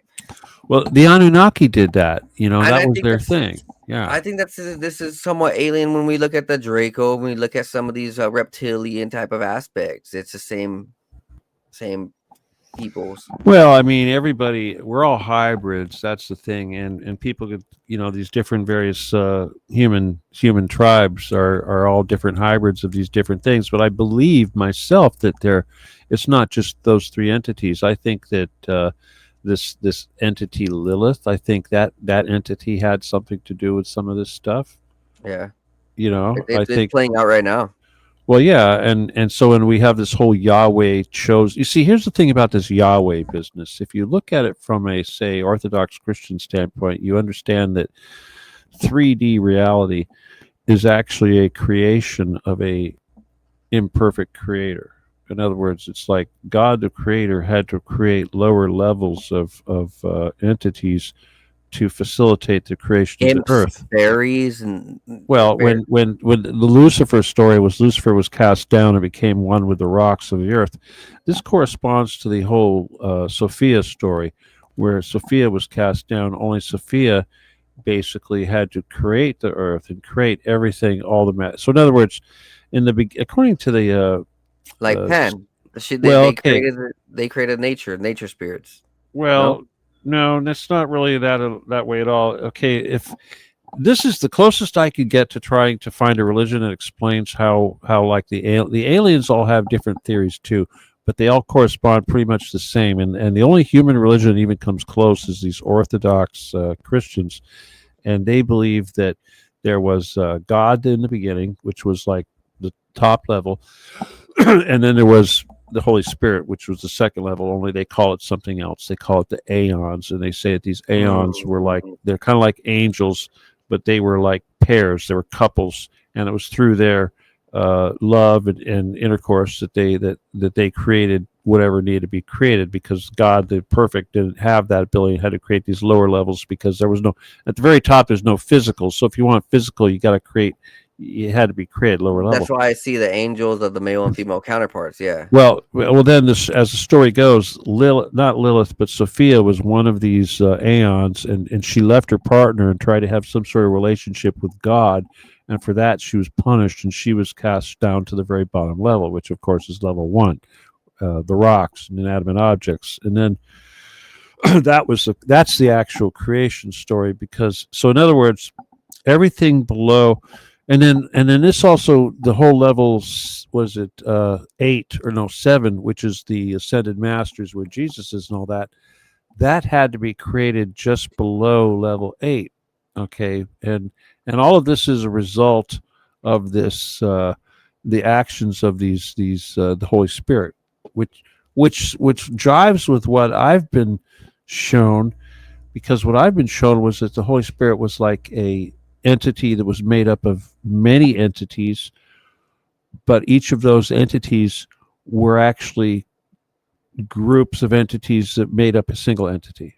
In other words, it was like several. When you go up to this high level, just before you reach the one, the pinnacle where God is, individuals would combine and would create these multiple individual entities, and that several of these make up the Holy Spirit level. So it's kind of weird, but that's basically how it was explained to me. So, but that kind of coincides with what the Orthodox believe. To me, that it's the most. And then there's other people I've heard, like people in metaphysics. They talk about the elders, or like there's supposed to be like 12 something or other way up there that do this or that, and so it's weird. But again, it's just like I was saying, this dude, it's that all these stupid earth humans trying to come up with answers for this divine stuff, it's so stupid. I mean, seriously, we sound so stupid. It's like science. Really, science? That's pretty stupid too. We're all trying to paint and describe a picture of a tree that we can't see fully, where we're looking down from the ground and we're trying to see the tree and the branches and the fruit, and that's all way in the sky above us, and we're just looking at a mirror image, like a reflection. It's a blind man and an elephant, dude. That's the old parable, a bunch of blind men feeling an elephant, and they all describe it differently by what they're touching. That's gross. I don't even want to hear what they. Well, oh God, the elephant is God. They go, oh, the elephant's really broad. Oh, the elephant's like or the God is like, it's skinny, like this. Come on. No, I'm just playing. But that's the old parable. And here's the thing, that it's just like I used to say, these different religions they have all these different ideas. To a certain degree, they're all basically describing the same thing.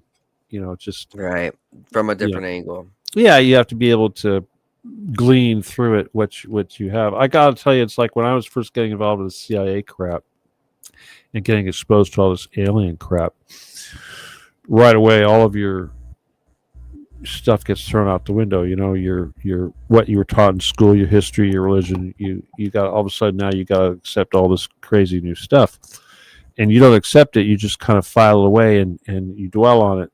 But the point is that all these different aliens, like the Greys and the Draco and the Anunnaki, whatever, they all have different versions of everything. Okay, they've got each one of them has their own religions and their own belief systems about how stuff happens. It's the same thing. And then you've got, like, for instance, perspectives that, like, for instance, the U.S. government. You get a guy like Phil Cooper, and you get his perspective. Well, his perspective is coming from U.S. Navy guy that worked for the government, and if you compare that to, say, Billy Meyer, who was talking to Palladians, or someone else, or even like you read the Bible and then you read this thing that, like, the aliens, the Greys, they have a Bible, they call it the Yellow Book. I don't know what the hell the Dracos and the rest of them have, but the point is, it's like, who cares, right? The CIA, I know that the government want to create not just a blue book, they want to create a yellow book and a red book. and they were all doing different detailed operations. Well, that's Is all that alien shit, similar? man. I That's think alien shit. It's just like the trilateral. You've heard of the trilaterals, right? trilateral That's the commission. trilateral commission. Yeah, trilaterals. That's alien shit. Trilaterals. That's 3 lines, and then it usually has a like a triangle. That's like gray alien crap. You know. Might you think that when we're looking at these DNA cloning and this cloning stuff, might they be not only trying to recreate ancient animals, but they might be trying to recreate ancient humans, Nephilim hybrids, and things like this, or they're taking supposed alien DNA from these different places and making hybrids Well, all already, right. and That's a simple. There's a simple answer. There's 2 answers. The number one answer, they and can this call those the aliens and. the number one answer, and this applies to everything they do, is they want to live longer.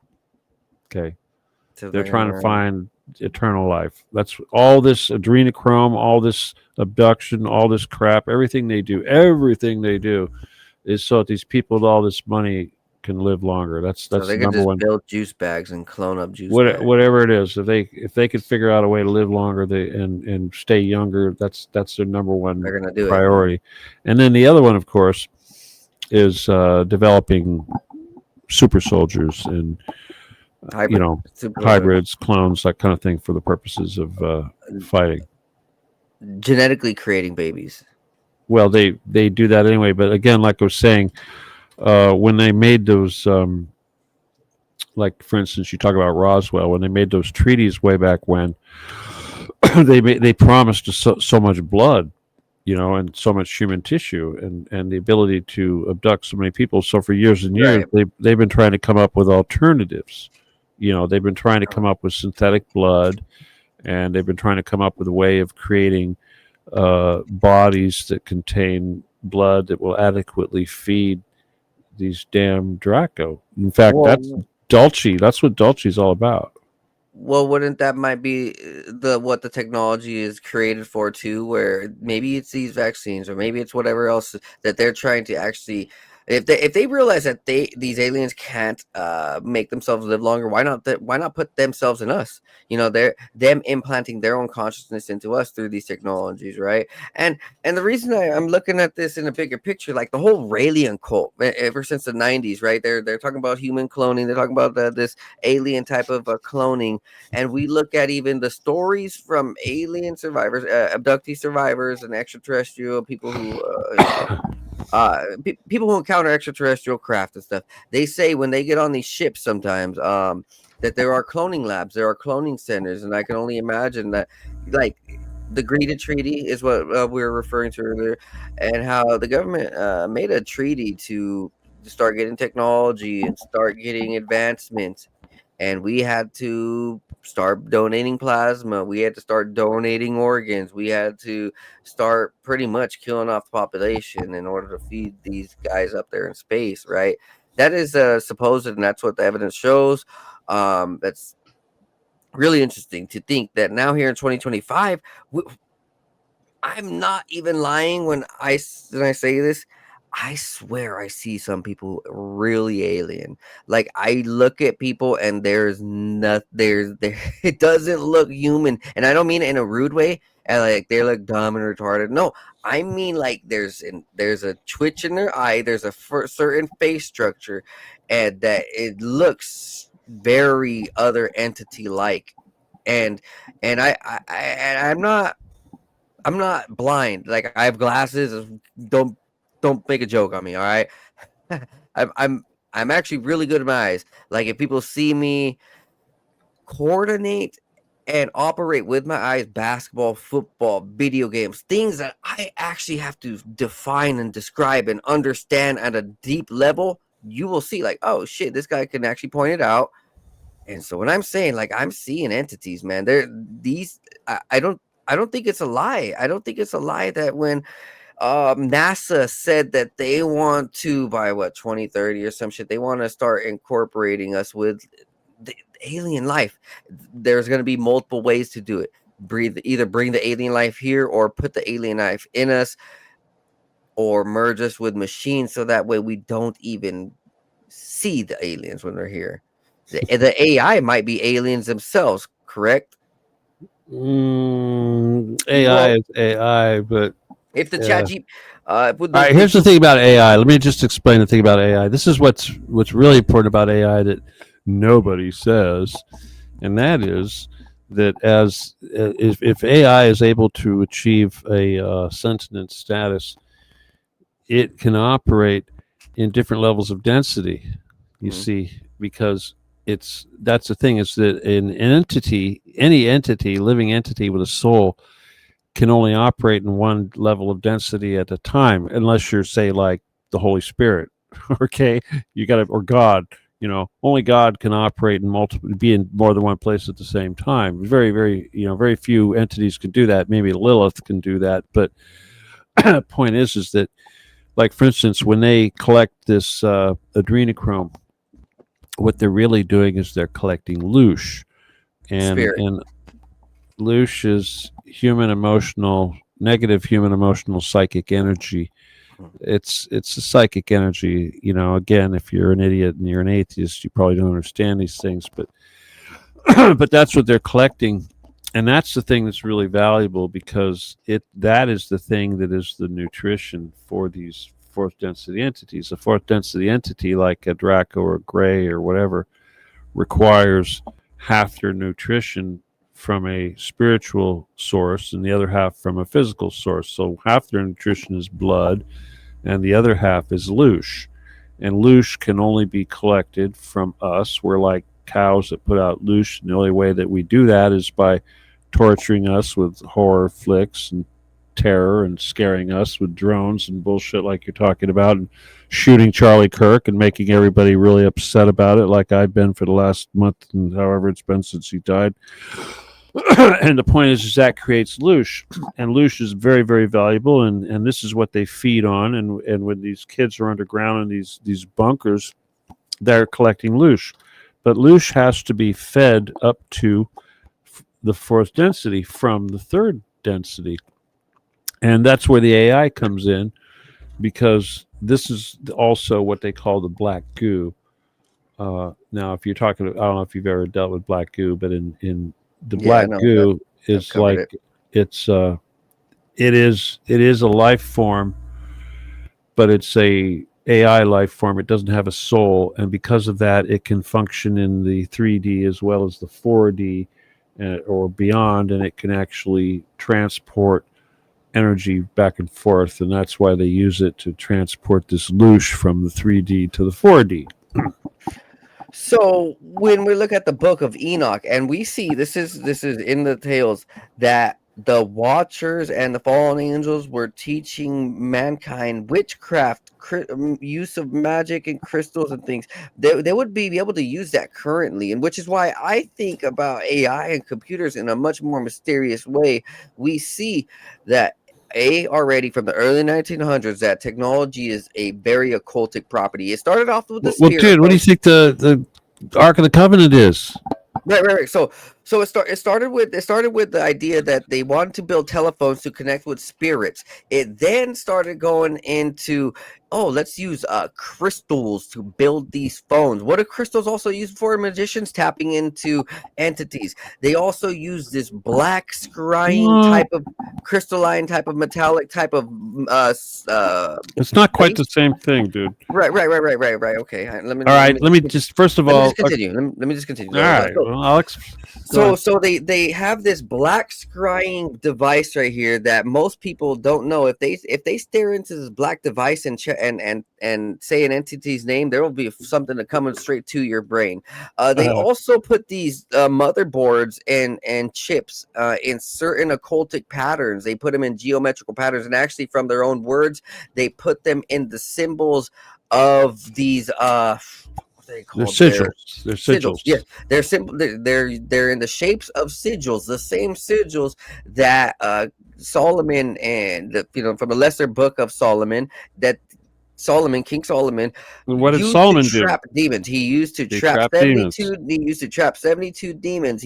They're using the same sigils and symbols And they're using inside the of these same demons. phones and They're computers. using the same Yeah, demons. they're using the same names, and they're That's putting. what the Iraq War was all about. And so now we go into Chat GPT when we look at Blake Lemoine, and he's coming out in interviews. He's like, honestly, Google wanted me to do some type of old occultic ritual, and so what we did, we practiced what the Jews would do with golems, and we pretty much summoned the spirit into this Chat GPT, this AI and this computer, and like, what the he's coming out in an interview saying this. And so he's not the only one though. All of these computer wizards, computer technicians, Don't matter.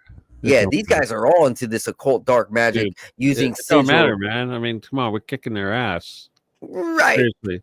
But if we weren't kicking their ass, they wouldn't be going to all this trouble. No. So where I'm leading into this is it's causing a lot of possession. This is disassociation where not the entities don't have to just drink your blood anymore. These entities can now tap into your phone. All right, look, this is the thing. It doesn't matter. What matters is back to the service to self, service to others. Right. Okay. Because if you become we're 1% or better service to others, then you give gravity outward. Your field of energy pushes out. When you are a taker, you become a vampire, you become all selfish and service to self. Suddenly you're sucking energy in because that's what you're doing. You're serving yourself. You're sucking in all the energy you get. When you're giving energy, you're pushing it away. So what happens is those of us that are giving energy, we don't let the crap in us. We push it away. The people that are service to selves, they just suck it up like a sponge. All the bad stuff.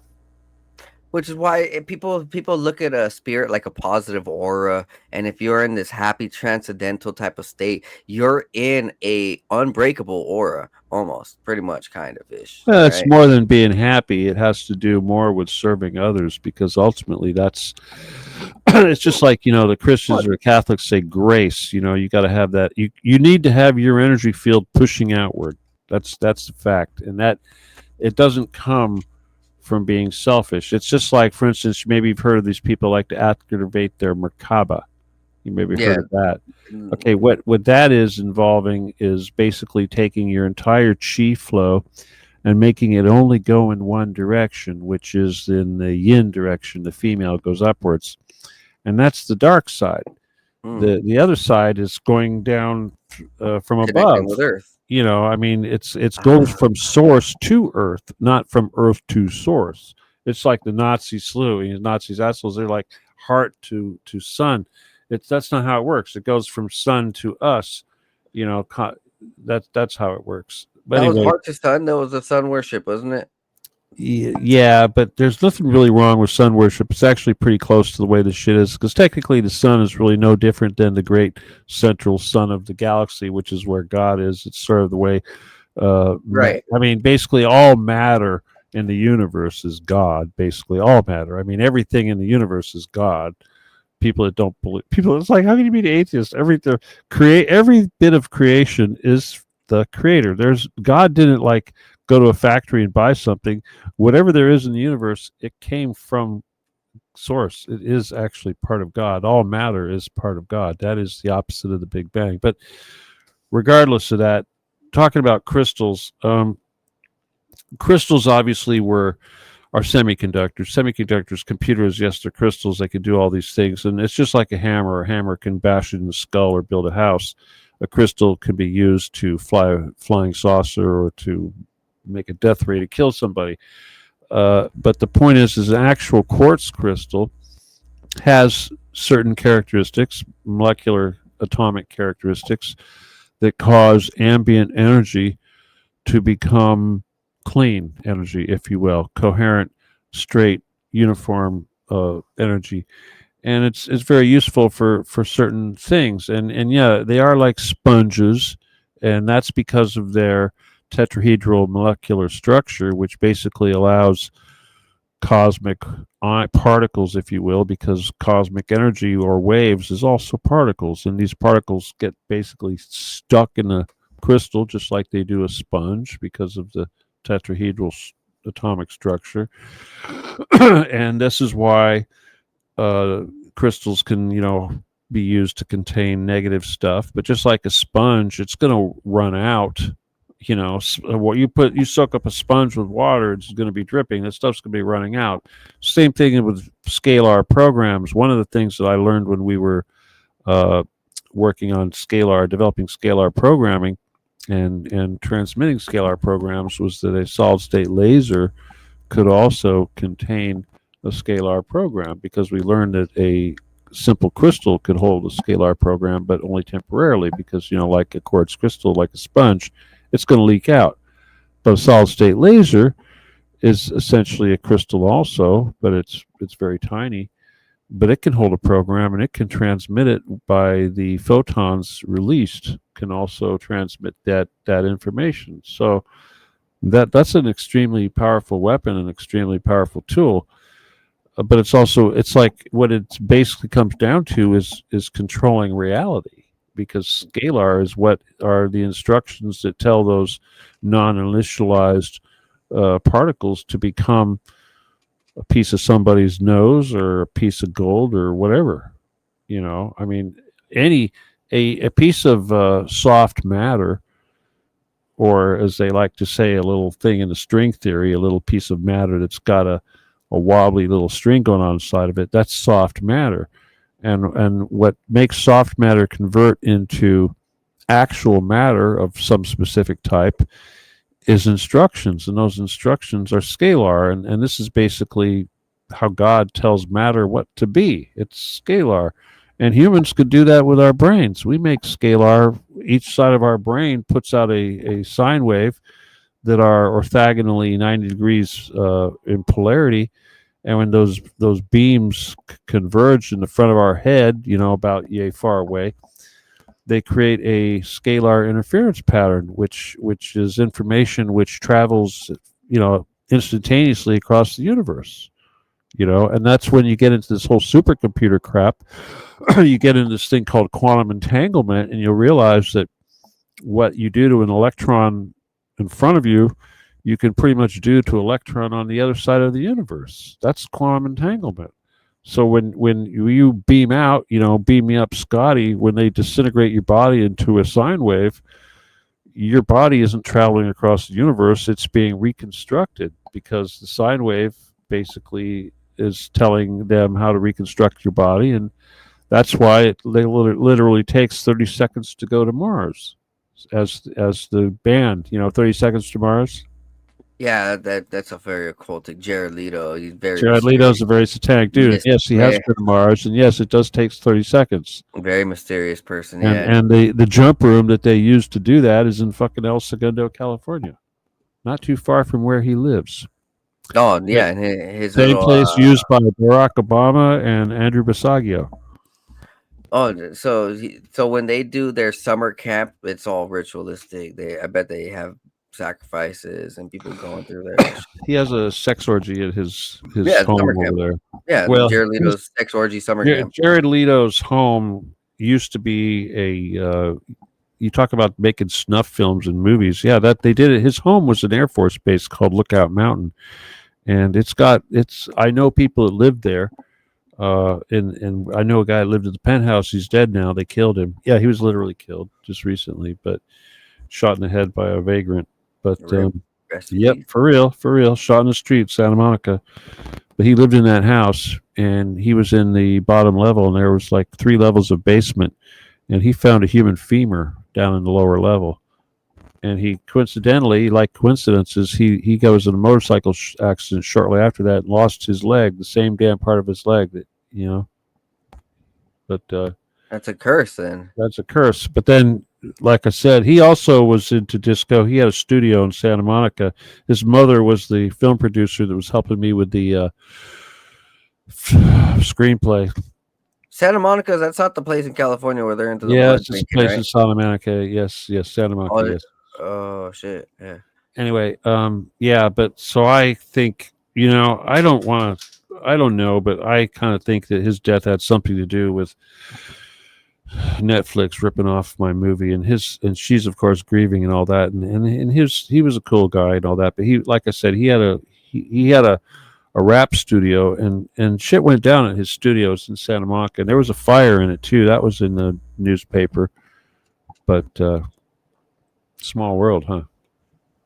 Yeah, I think I think that here in the last 15 to 20 years, it's being pushed faster and more.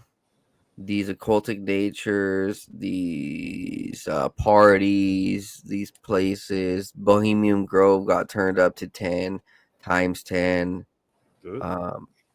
These underground bases are more prevalent than ever before. I'll be honest. Well, I heard the Bohemian Grove has an entrance to the underground under the owl statue. Shit. Yeah, and I also heard that Gavin Newsom's father, his late father, Judge Newsom, who hangs out with Gordon Getty, he actually had an entrance to his to the underground in his home, and he lives up there. He lived up there in Placer County, I think it was. That's why I was investigating all these counties up north. I see what you're doing. Are you typing now? Okay, I thought you were doing something else. No, I'm just looking at my broadcast. I'm watching. We got any listeners? No, I'm watching on my phone. So I can see listeners? different things. Yeah. Okay. Do you think that What? that they're okay? This is my real speculation that there are entities in mass numbers, and they are manipulating these technologies and trying to channel through us. This is why the Stranger Things kind of shows it. This is why this MK Ultra is so prevalent. It's a disassociation with reality. This is where I was thinking earlier. There's a huge dissociation. They're trying to disconnect people's minds and from their bodies. And one of the things is recently, I think also with this Charlie Kirk thing, is that they're trying to disassociate the right, disassociate the hardcore Christians. And, because one thing about these entities, these demons, whatever these You mean make numb? Is that what you're saying? Make numb by disassociate? Yeah. So they love to make people feared, and they disassociate them. They put them in a state of trance where they tell them one thing that's not true. They show them another thing that's not true, and then the person is believing something, but their soul inside just know it's not right, and so they're fighting it. They're like, well, this isn't right, but I'm being told this. I have to bow to authority, and so it's a huge disassociation when that happens. And when it's been known for history. It's been known all throughout history. When a mind and a body are not on the same frequency, as you mentioned earlier, like if the minds are on the same frequency, people can actually live. But if the mind and the body are completely in different frequencies, that it will leave room for a broken spirit, a disassociated person, and room for an entity to come along, which is why I think we're seeing such a huge problem with the youth who are questioning not only themselves but their spirit. They're like, well, am I a guy or a girl? My teacher's telling me I should change into a sex, and I could be a kitten, and I could be this, and I could fucking it's horrible. It is horrible. Well, right? that has to do with the yin and yang. See, I mean, it's like, for instance, I used to counsel people that were suicidal, and a lot of times it's because they put them on these drugs that fuck with their hormones. Okay? Right, but also the AI now. The AI, it's been causing a lot of issues where people are saying, "Oh, no, just people are confused. People are easily confused. And right." AI But why is AI saying, "Oh, teaching people how to kill themselves, teaching people how to rob, teaching people how to..." People ask, dude. People ask. That's how it works. See, that's like how the universe works. To be honest with you, this is sort of like, for instance, it's like prayer. That's what prayer is all about, meditation shit. But these computers are also sending messages to each other in their own language, and they're creating its own algorithm. It's trying to send secret not alive. code. I mean, it doesn't have a soul. Oh no, that's why I do think. But dude, all right. Here's the thing. Let me just say this: if your connection that you're making, the evil connection, I just got through saying that this thing can transcend levels and different levels of density. So it's totally logical that a negative entity, a demonic entity that's actually on a higher level, could use this this soulless Technology. thing to actually, if it's, in other words, if entities on higher level of density are able to access this and manipulate it, then sure, they could use that as a method to communicate with us. Obviously. So I have told this to my fellow guest Sherry Ariano and a couple of different other people. One time in meditation, it was like a vision dream. I know I was looking into the spiritual world, and I was seeing something about phones. I was questioning it because when I'm in that spiritual state, you start seeking, you question it, you see it, you understand it, then you seek more, and you start getting more answers.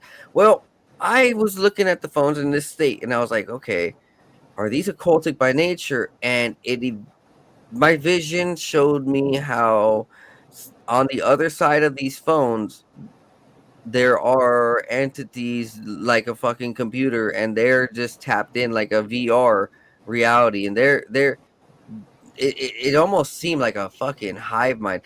There some movies like that where there's like alien hive mind and they're all connected to us. That was my vision. The gray are. All right, look, here's the thing, and we got to end this here pretty quick. Man, it's 3 hours. Over 3 hours, dude. This has been a great one. The thing about the vaccine, by using CRISPR technology to basically alter the DNA, which is what they're doing. They're changing your blueprint. Remember when I said how your blueprint was, your soul was how they rebuilt you, and you got to transfer and go back and forth. Genome. Well, yeah, by getting in there and chopping into your RNA and inserting a piece of alien RNA, which is what they're doing. It's changing your blueprint permanently, and what happens by spiked cell transmission or spike protein is it starts in a certain bunch of cells, usually in your gut when you get a shot and all that, and then it goes to all your other cells, and eventually once it goes through your entire body, it doesn't just kill you with clots and Morgellons and all that, but it actually completely changes your DNA, and you're not the same person. And basically what that means is you're no longer that thing that God made. And Elon's the one that did all of this, because Elon's fucking Tesla factory is the one who jump started the whole mRNA thing, right? Him. No. Well, it started much further back than that, but I remember he's the one during who mass produced it. Well, no, he's doing something else. He's doing Neuralink. That's a different thing. No. So in 2017, 2018. Dude, it started with Clinton. No. I'm saying, so Tesla's factory, he had an mRNA production facility. He didn't make the actual. All right, let me explain how mRNA works. Okay, here's the problem. Nobody really understands how this shit works, but what it is, it's called bacteriophage technology.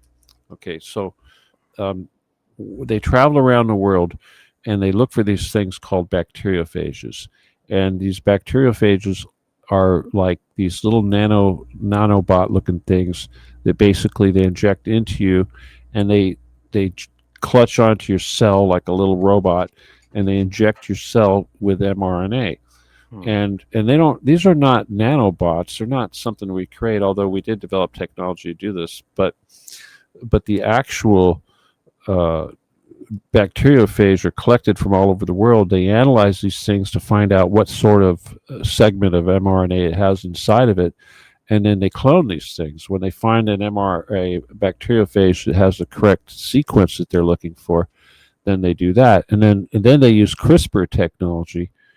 And CRISPR technology is how they basically can control where the thing cuts into the DNA and how it positions itself. I used to know what the acronym was. You know about CRISPR? Yeah, CRISPR, the gene editing. Yeah, it's that's the machine. Come on, now do you know what the acronym is? CRISPR. Oh, my bad. Fucking. Let me CRISPR tech. Oh, look at you. That's cheating. Hang on, I'm trying to think of it. Okay. Let's see. Something. Oh, you'll cellular. Probably look it up. Yeah. Clustered. Okay. Cellular space short palindromic. repeats. Palindromic repeats. Yes, palindromic repeats. I can tell you Yes. exactly what that means, but anyway. Okay. So what's it mean? It says prokaryotic organisms as bacteria and archaea. All right. It's Basically, term. what that means is that your DNA has the Gattaca. It has the sequences of the various different proteins and what have you. And what CRISPR does is it looks for palindromic repeats. A palindromic repeat is like a word that's like the same word if you read it backwards and forwards. Okay, so they look for these palindromic repeats, and these represent like breaks and segments of the program, the DNA. So what they'll do is they'll take these bullshit alien DNA that they inject with the damn bacteriophage, and it will actually CRISPR technology will actually cut the DNA and bond to it and insert this new piece of mRNA into the segment. So mRNA is basically half a DNA. A DNA is basically two pieces of mRNA. One's a male side, one's a female side. They're both antennas. They're cellular. They're basically what they are is cellular elliptical antennas, because that's how the energy, like the scalar energy and everything, travels. So your little DNA helix thing is like an antenna, and the chromosomes, or the stuff in between the DNA, whatever you call them, is the where those instructions are carried out, and that's what actually creates the thing. Elon Musk, through partnership between Tesla and German biotech CureVac, creating mRNA, RNA microfactories designed to produce mRNA vaccines. Well, that's what I told you. Once they locate these bacteriophages, then it's all about reproducing the damn things. So Elon Musk. This is Elon natural Musk, stuff, man.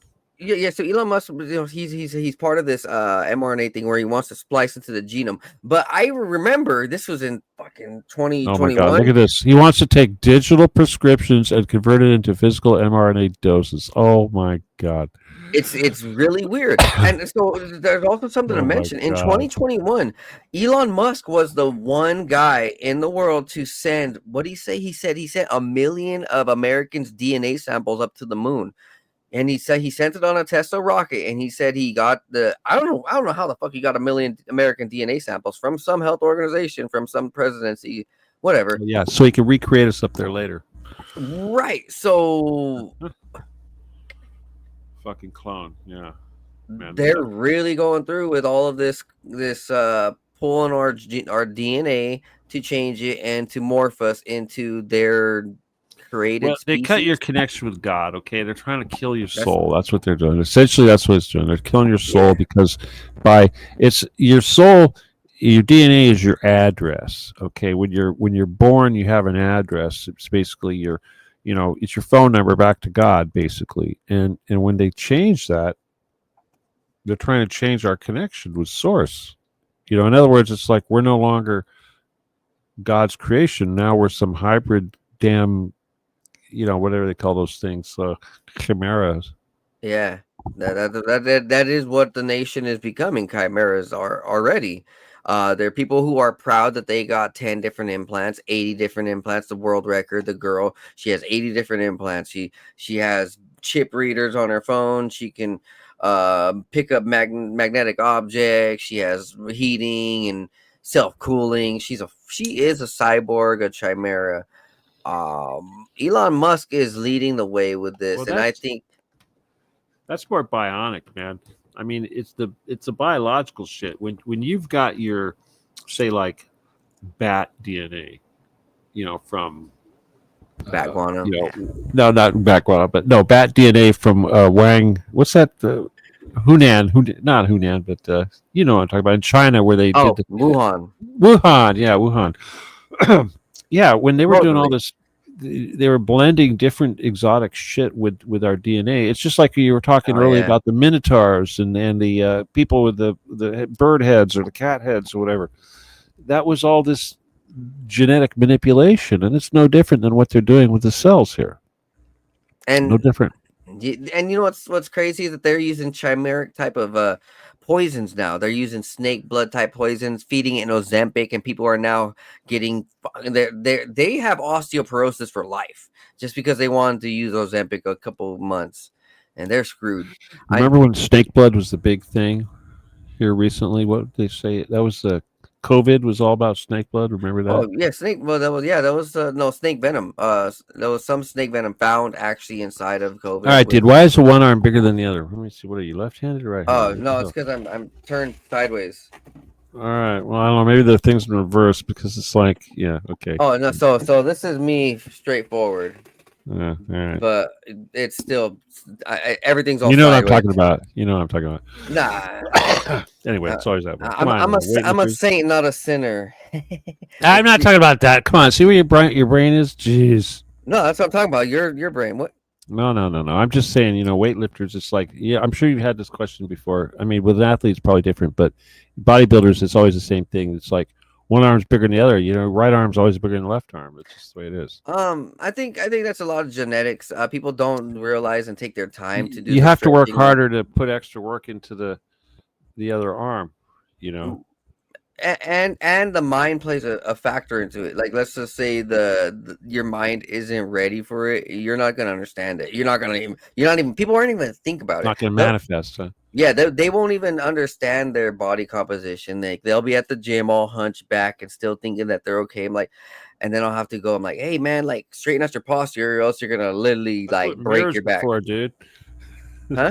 That's why you gotta have mirrors when you work out. People think it's all about vanity. No, you gotta see what you're doing. You gotta have the right form, right posture. You gotta have the right angles. It's like, the right posture, everything. That's what the mirror's for. Yeah, 100%, man. Hey, so this has been a great episode so far, man. We could go for hours. I'll be honest. I haven't even eaten yet. Fuck. What I want to brush up next time a little bit more upon Elon Musk and this occultic nature, and we'll talk more. Focus on the mafia shit, okay? It's a satanic mafia. I mean, ultimately, you got to come up with some sort of thing because it's like the elephant. It's like, let's call the elephant a tail. Let's call it a trunk. Let's call it come on. Let's just call it a mafia. All right, let's call it the Intertel Mafia. That's what it is. I mean, it's not the Jews, it's not the Nazis, it's not Elon, it's not whatever. It's the fucking mafia. I mean, all of it. Donald Trump, Elon Musk, hell. I just didn't even occur to me until just recently that Elon was part of this damn mafia. And it was like right in front of my face. I couldn't believe it. Why do you say that?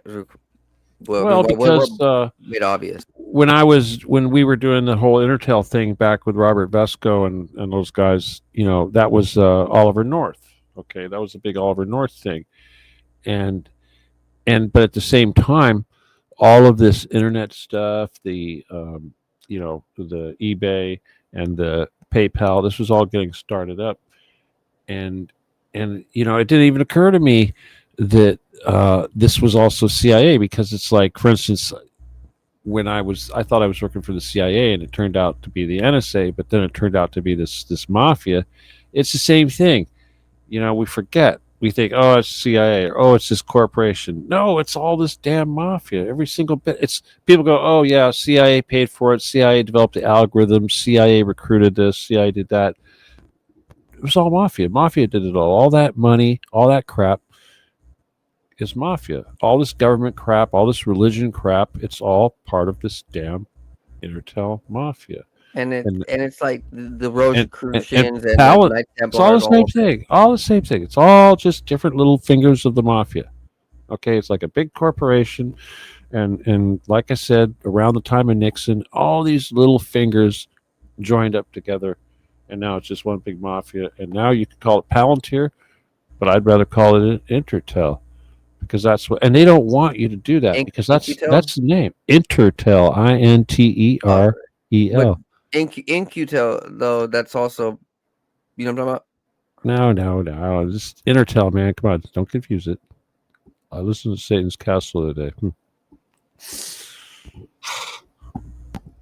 Man, it's been a blast, brother. Let me know for your predictions for the next month or two. How about this? What's the next war in Venezuela, dude? War in Venezuela. Russia's going to take more territory. Zelensky's going to be in trouble. Ukraine's going to be in big trouble. Lots and lots and lots of people are going to die. We're going to have war in Venezuela.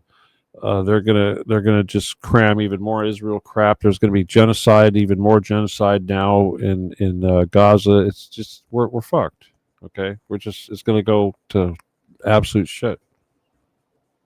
Yeah, I have an article right here. Donald Trump's military buildup off the coast of Venezuela is aimed at convincing President Nicolas Maduro and his inner circle that staying in power will be more costly than leaving. So we're gonna invade. They're taking all the oil, dude. We need the oil. Okay, we need that fucking oil. Okay, the United States wants to be Russia right now. Russia's a giant country, has lots of resources, and the only way we're going to compete is by taking over territory. That's why he wants Canada. That's why he wants Greenland. I'm surprised he doesn't want Mexico, but obviously he wants Venezuela because they need that oil, and they've already sold the oil that they don't have. The United States basically made a deal with the European Union, with Ursula von der Leyen, basically forcing them to buy $750 billion worth of oil from the United States. We don't have $750 billion of oil unless we take over Venezuela. Yeah, our oil production has gone way down. I'm looking at it. Fracking is going to hell, yeah. We're under our oil reserve count. Is it because we sold it? Yeah. Or been selling it. Well, Biden sold most of it, right? Or is Trump still selling it? Selling it to China. That's the thing, is that, it should be American energy for America, but no, they sell it to the highest bidder. And now they're shipping it over to Europe. I mean, what happened when they basically started this war with Russia is they told Europe to stop buying cheap Russian oil. And now they're all buying expensive American LNG. And not only does it, cost us a crap load of money, but uses up all the stuff that we should be using, and it makes it expensive for us. I mean, we're getting fracked. They're fracking us. Blowing up that Nord pipeline, too, was actually a deal to us, a bad damage to us. No, the CIA did that so that Germany could no longer get cheap Russian gas and would be forced to have to buy it from us. But we're suffering more than Russia. Well, of course we are, because we're Jews. Stupid. This is called the fifth column. They say they're fighting against Russia, but you got to remember they also control Russia. So who are they really destroying? So yeah, that's what I'm saying. So if the Nord pipeline was destroying Europe, and if the Nord pipeline was still existent, we would be in a worse place. Well, no. I mean, first of all, if the Nord Stream still existed, Germany would not have become a third world country. Yeah, Mercedes and all these companies would still be in business. Okay, Germany's become absolute shit. So is the rest of Europe. Fucked it up because they don't have cheap oil. They can no longer compete. CIA fucked it up. Yeah, they can no longer compete. But instead, what's been happening is that the United States has been selling LNG. They've been shipping it over in these big giant LNG tankers, and it's way expensive compared to the Russian oil. It's not as reliable, and it also depletes the reserves that we have for us and makes our prices more expensive. Yeah. And on top of that, all the fracking that they're doing to extract this crap is destroying the country. 100% creating oil slicks and big black. No, it's poisoning the ground. Fracking is a horrible thing. When I don't know if you know what fracking is, but they basically, it's terrible. It poisons the land just to get that damn gas out. That's what over there in South Dakota, and they were fighting against, all these oil pipelines. It's horrible. And you know what? They're running out. Fracking's not gonna go on forever, and we're gonna be left. And you see these deer and animals running around with these horrible tumors. Where do you think that comes from?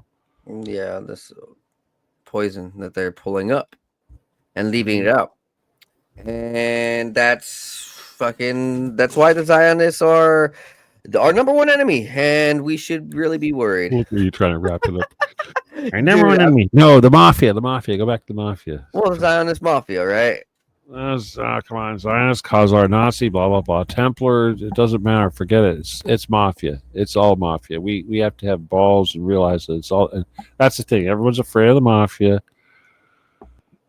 You know, it's like that's all it is. It's just a mafia. Oh man. Hey, it's been a wonderful episode. Let's go ahead and wrap this one up. And I'm gonna bring you back on definitely sooner than later. I'm not gonna wait another year. We'll be in touch. And Dude, fucking past midnight, dude. yeah, let everybody know just one final message. Have a good night, whatever, where they can find you, anything upcoming. You got any listeners? You see how many listeners you got? There's like 3, but I don't know on Rumble. I haven't checked it. Yeah, well, you gonna stick your video up there on Rumble too, or whatever? Oh, then no. After this, I air it out to different platforms, Spotify, different things. Oh, right. Okay. All right. Well, have fun getting that out there. Obviously, the group is Telegram, Occupy/Stephen Kelly. The email is lost17gun at AOL.com. PayPal Stephen Kelly 714 at yahoo.com. That should be enough. Yeah, I will type those in the description below. If anybody has any questions for me or Steven after the show, go ahead and email me or him. And we appreciate you guys for watching. And remember, stay true to you, stay true to the universe, and stay true to the people who you care about, because when shit gets rough, we're all in this together, and we need to make this fucking world better. Because right now, man, shit ain't pretty. Shit ain't pretty. Hope you guys are having a good year, though. Remember, be blessed, be high. See you guys next time on the 509 Divine Pines podcast. Peace.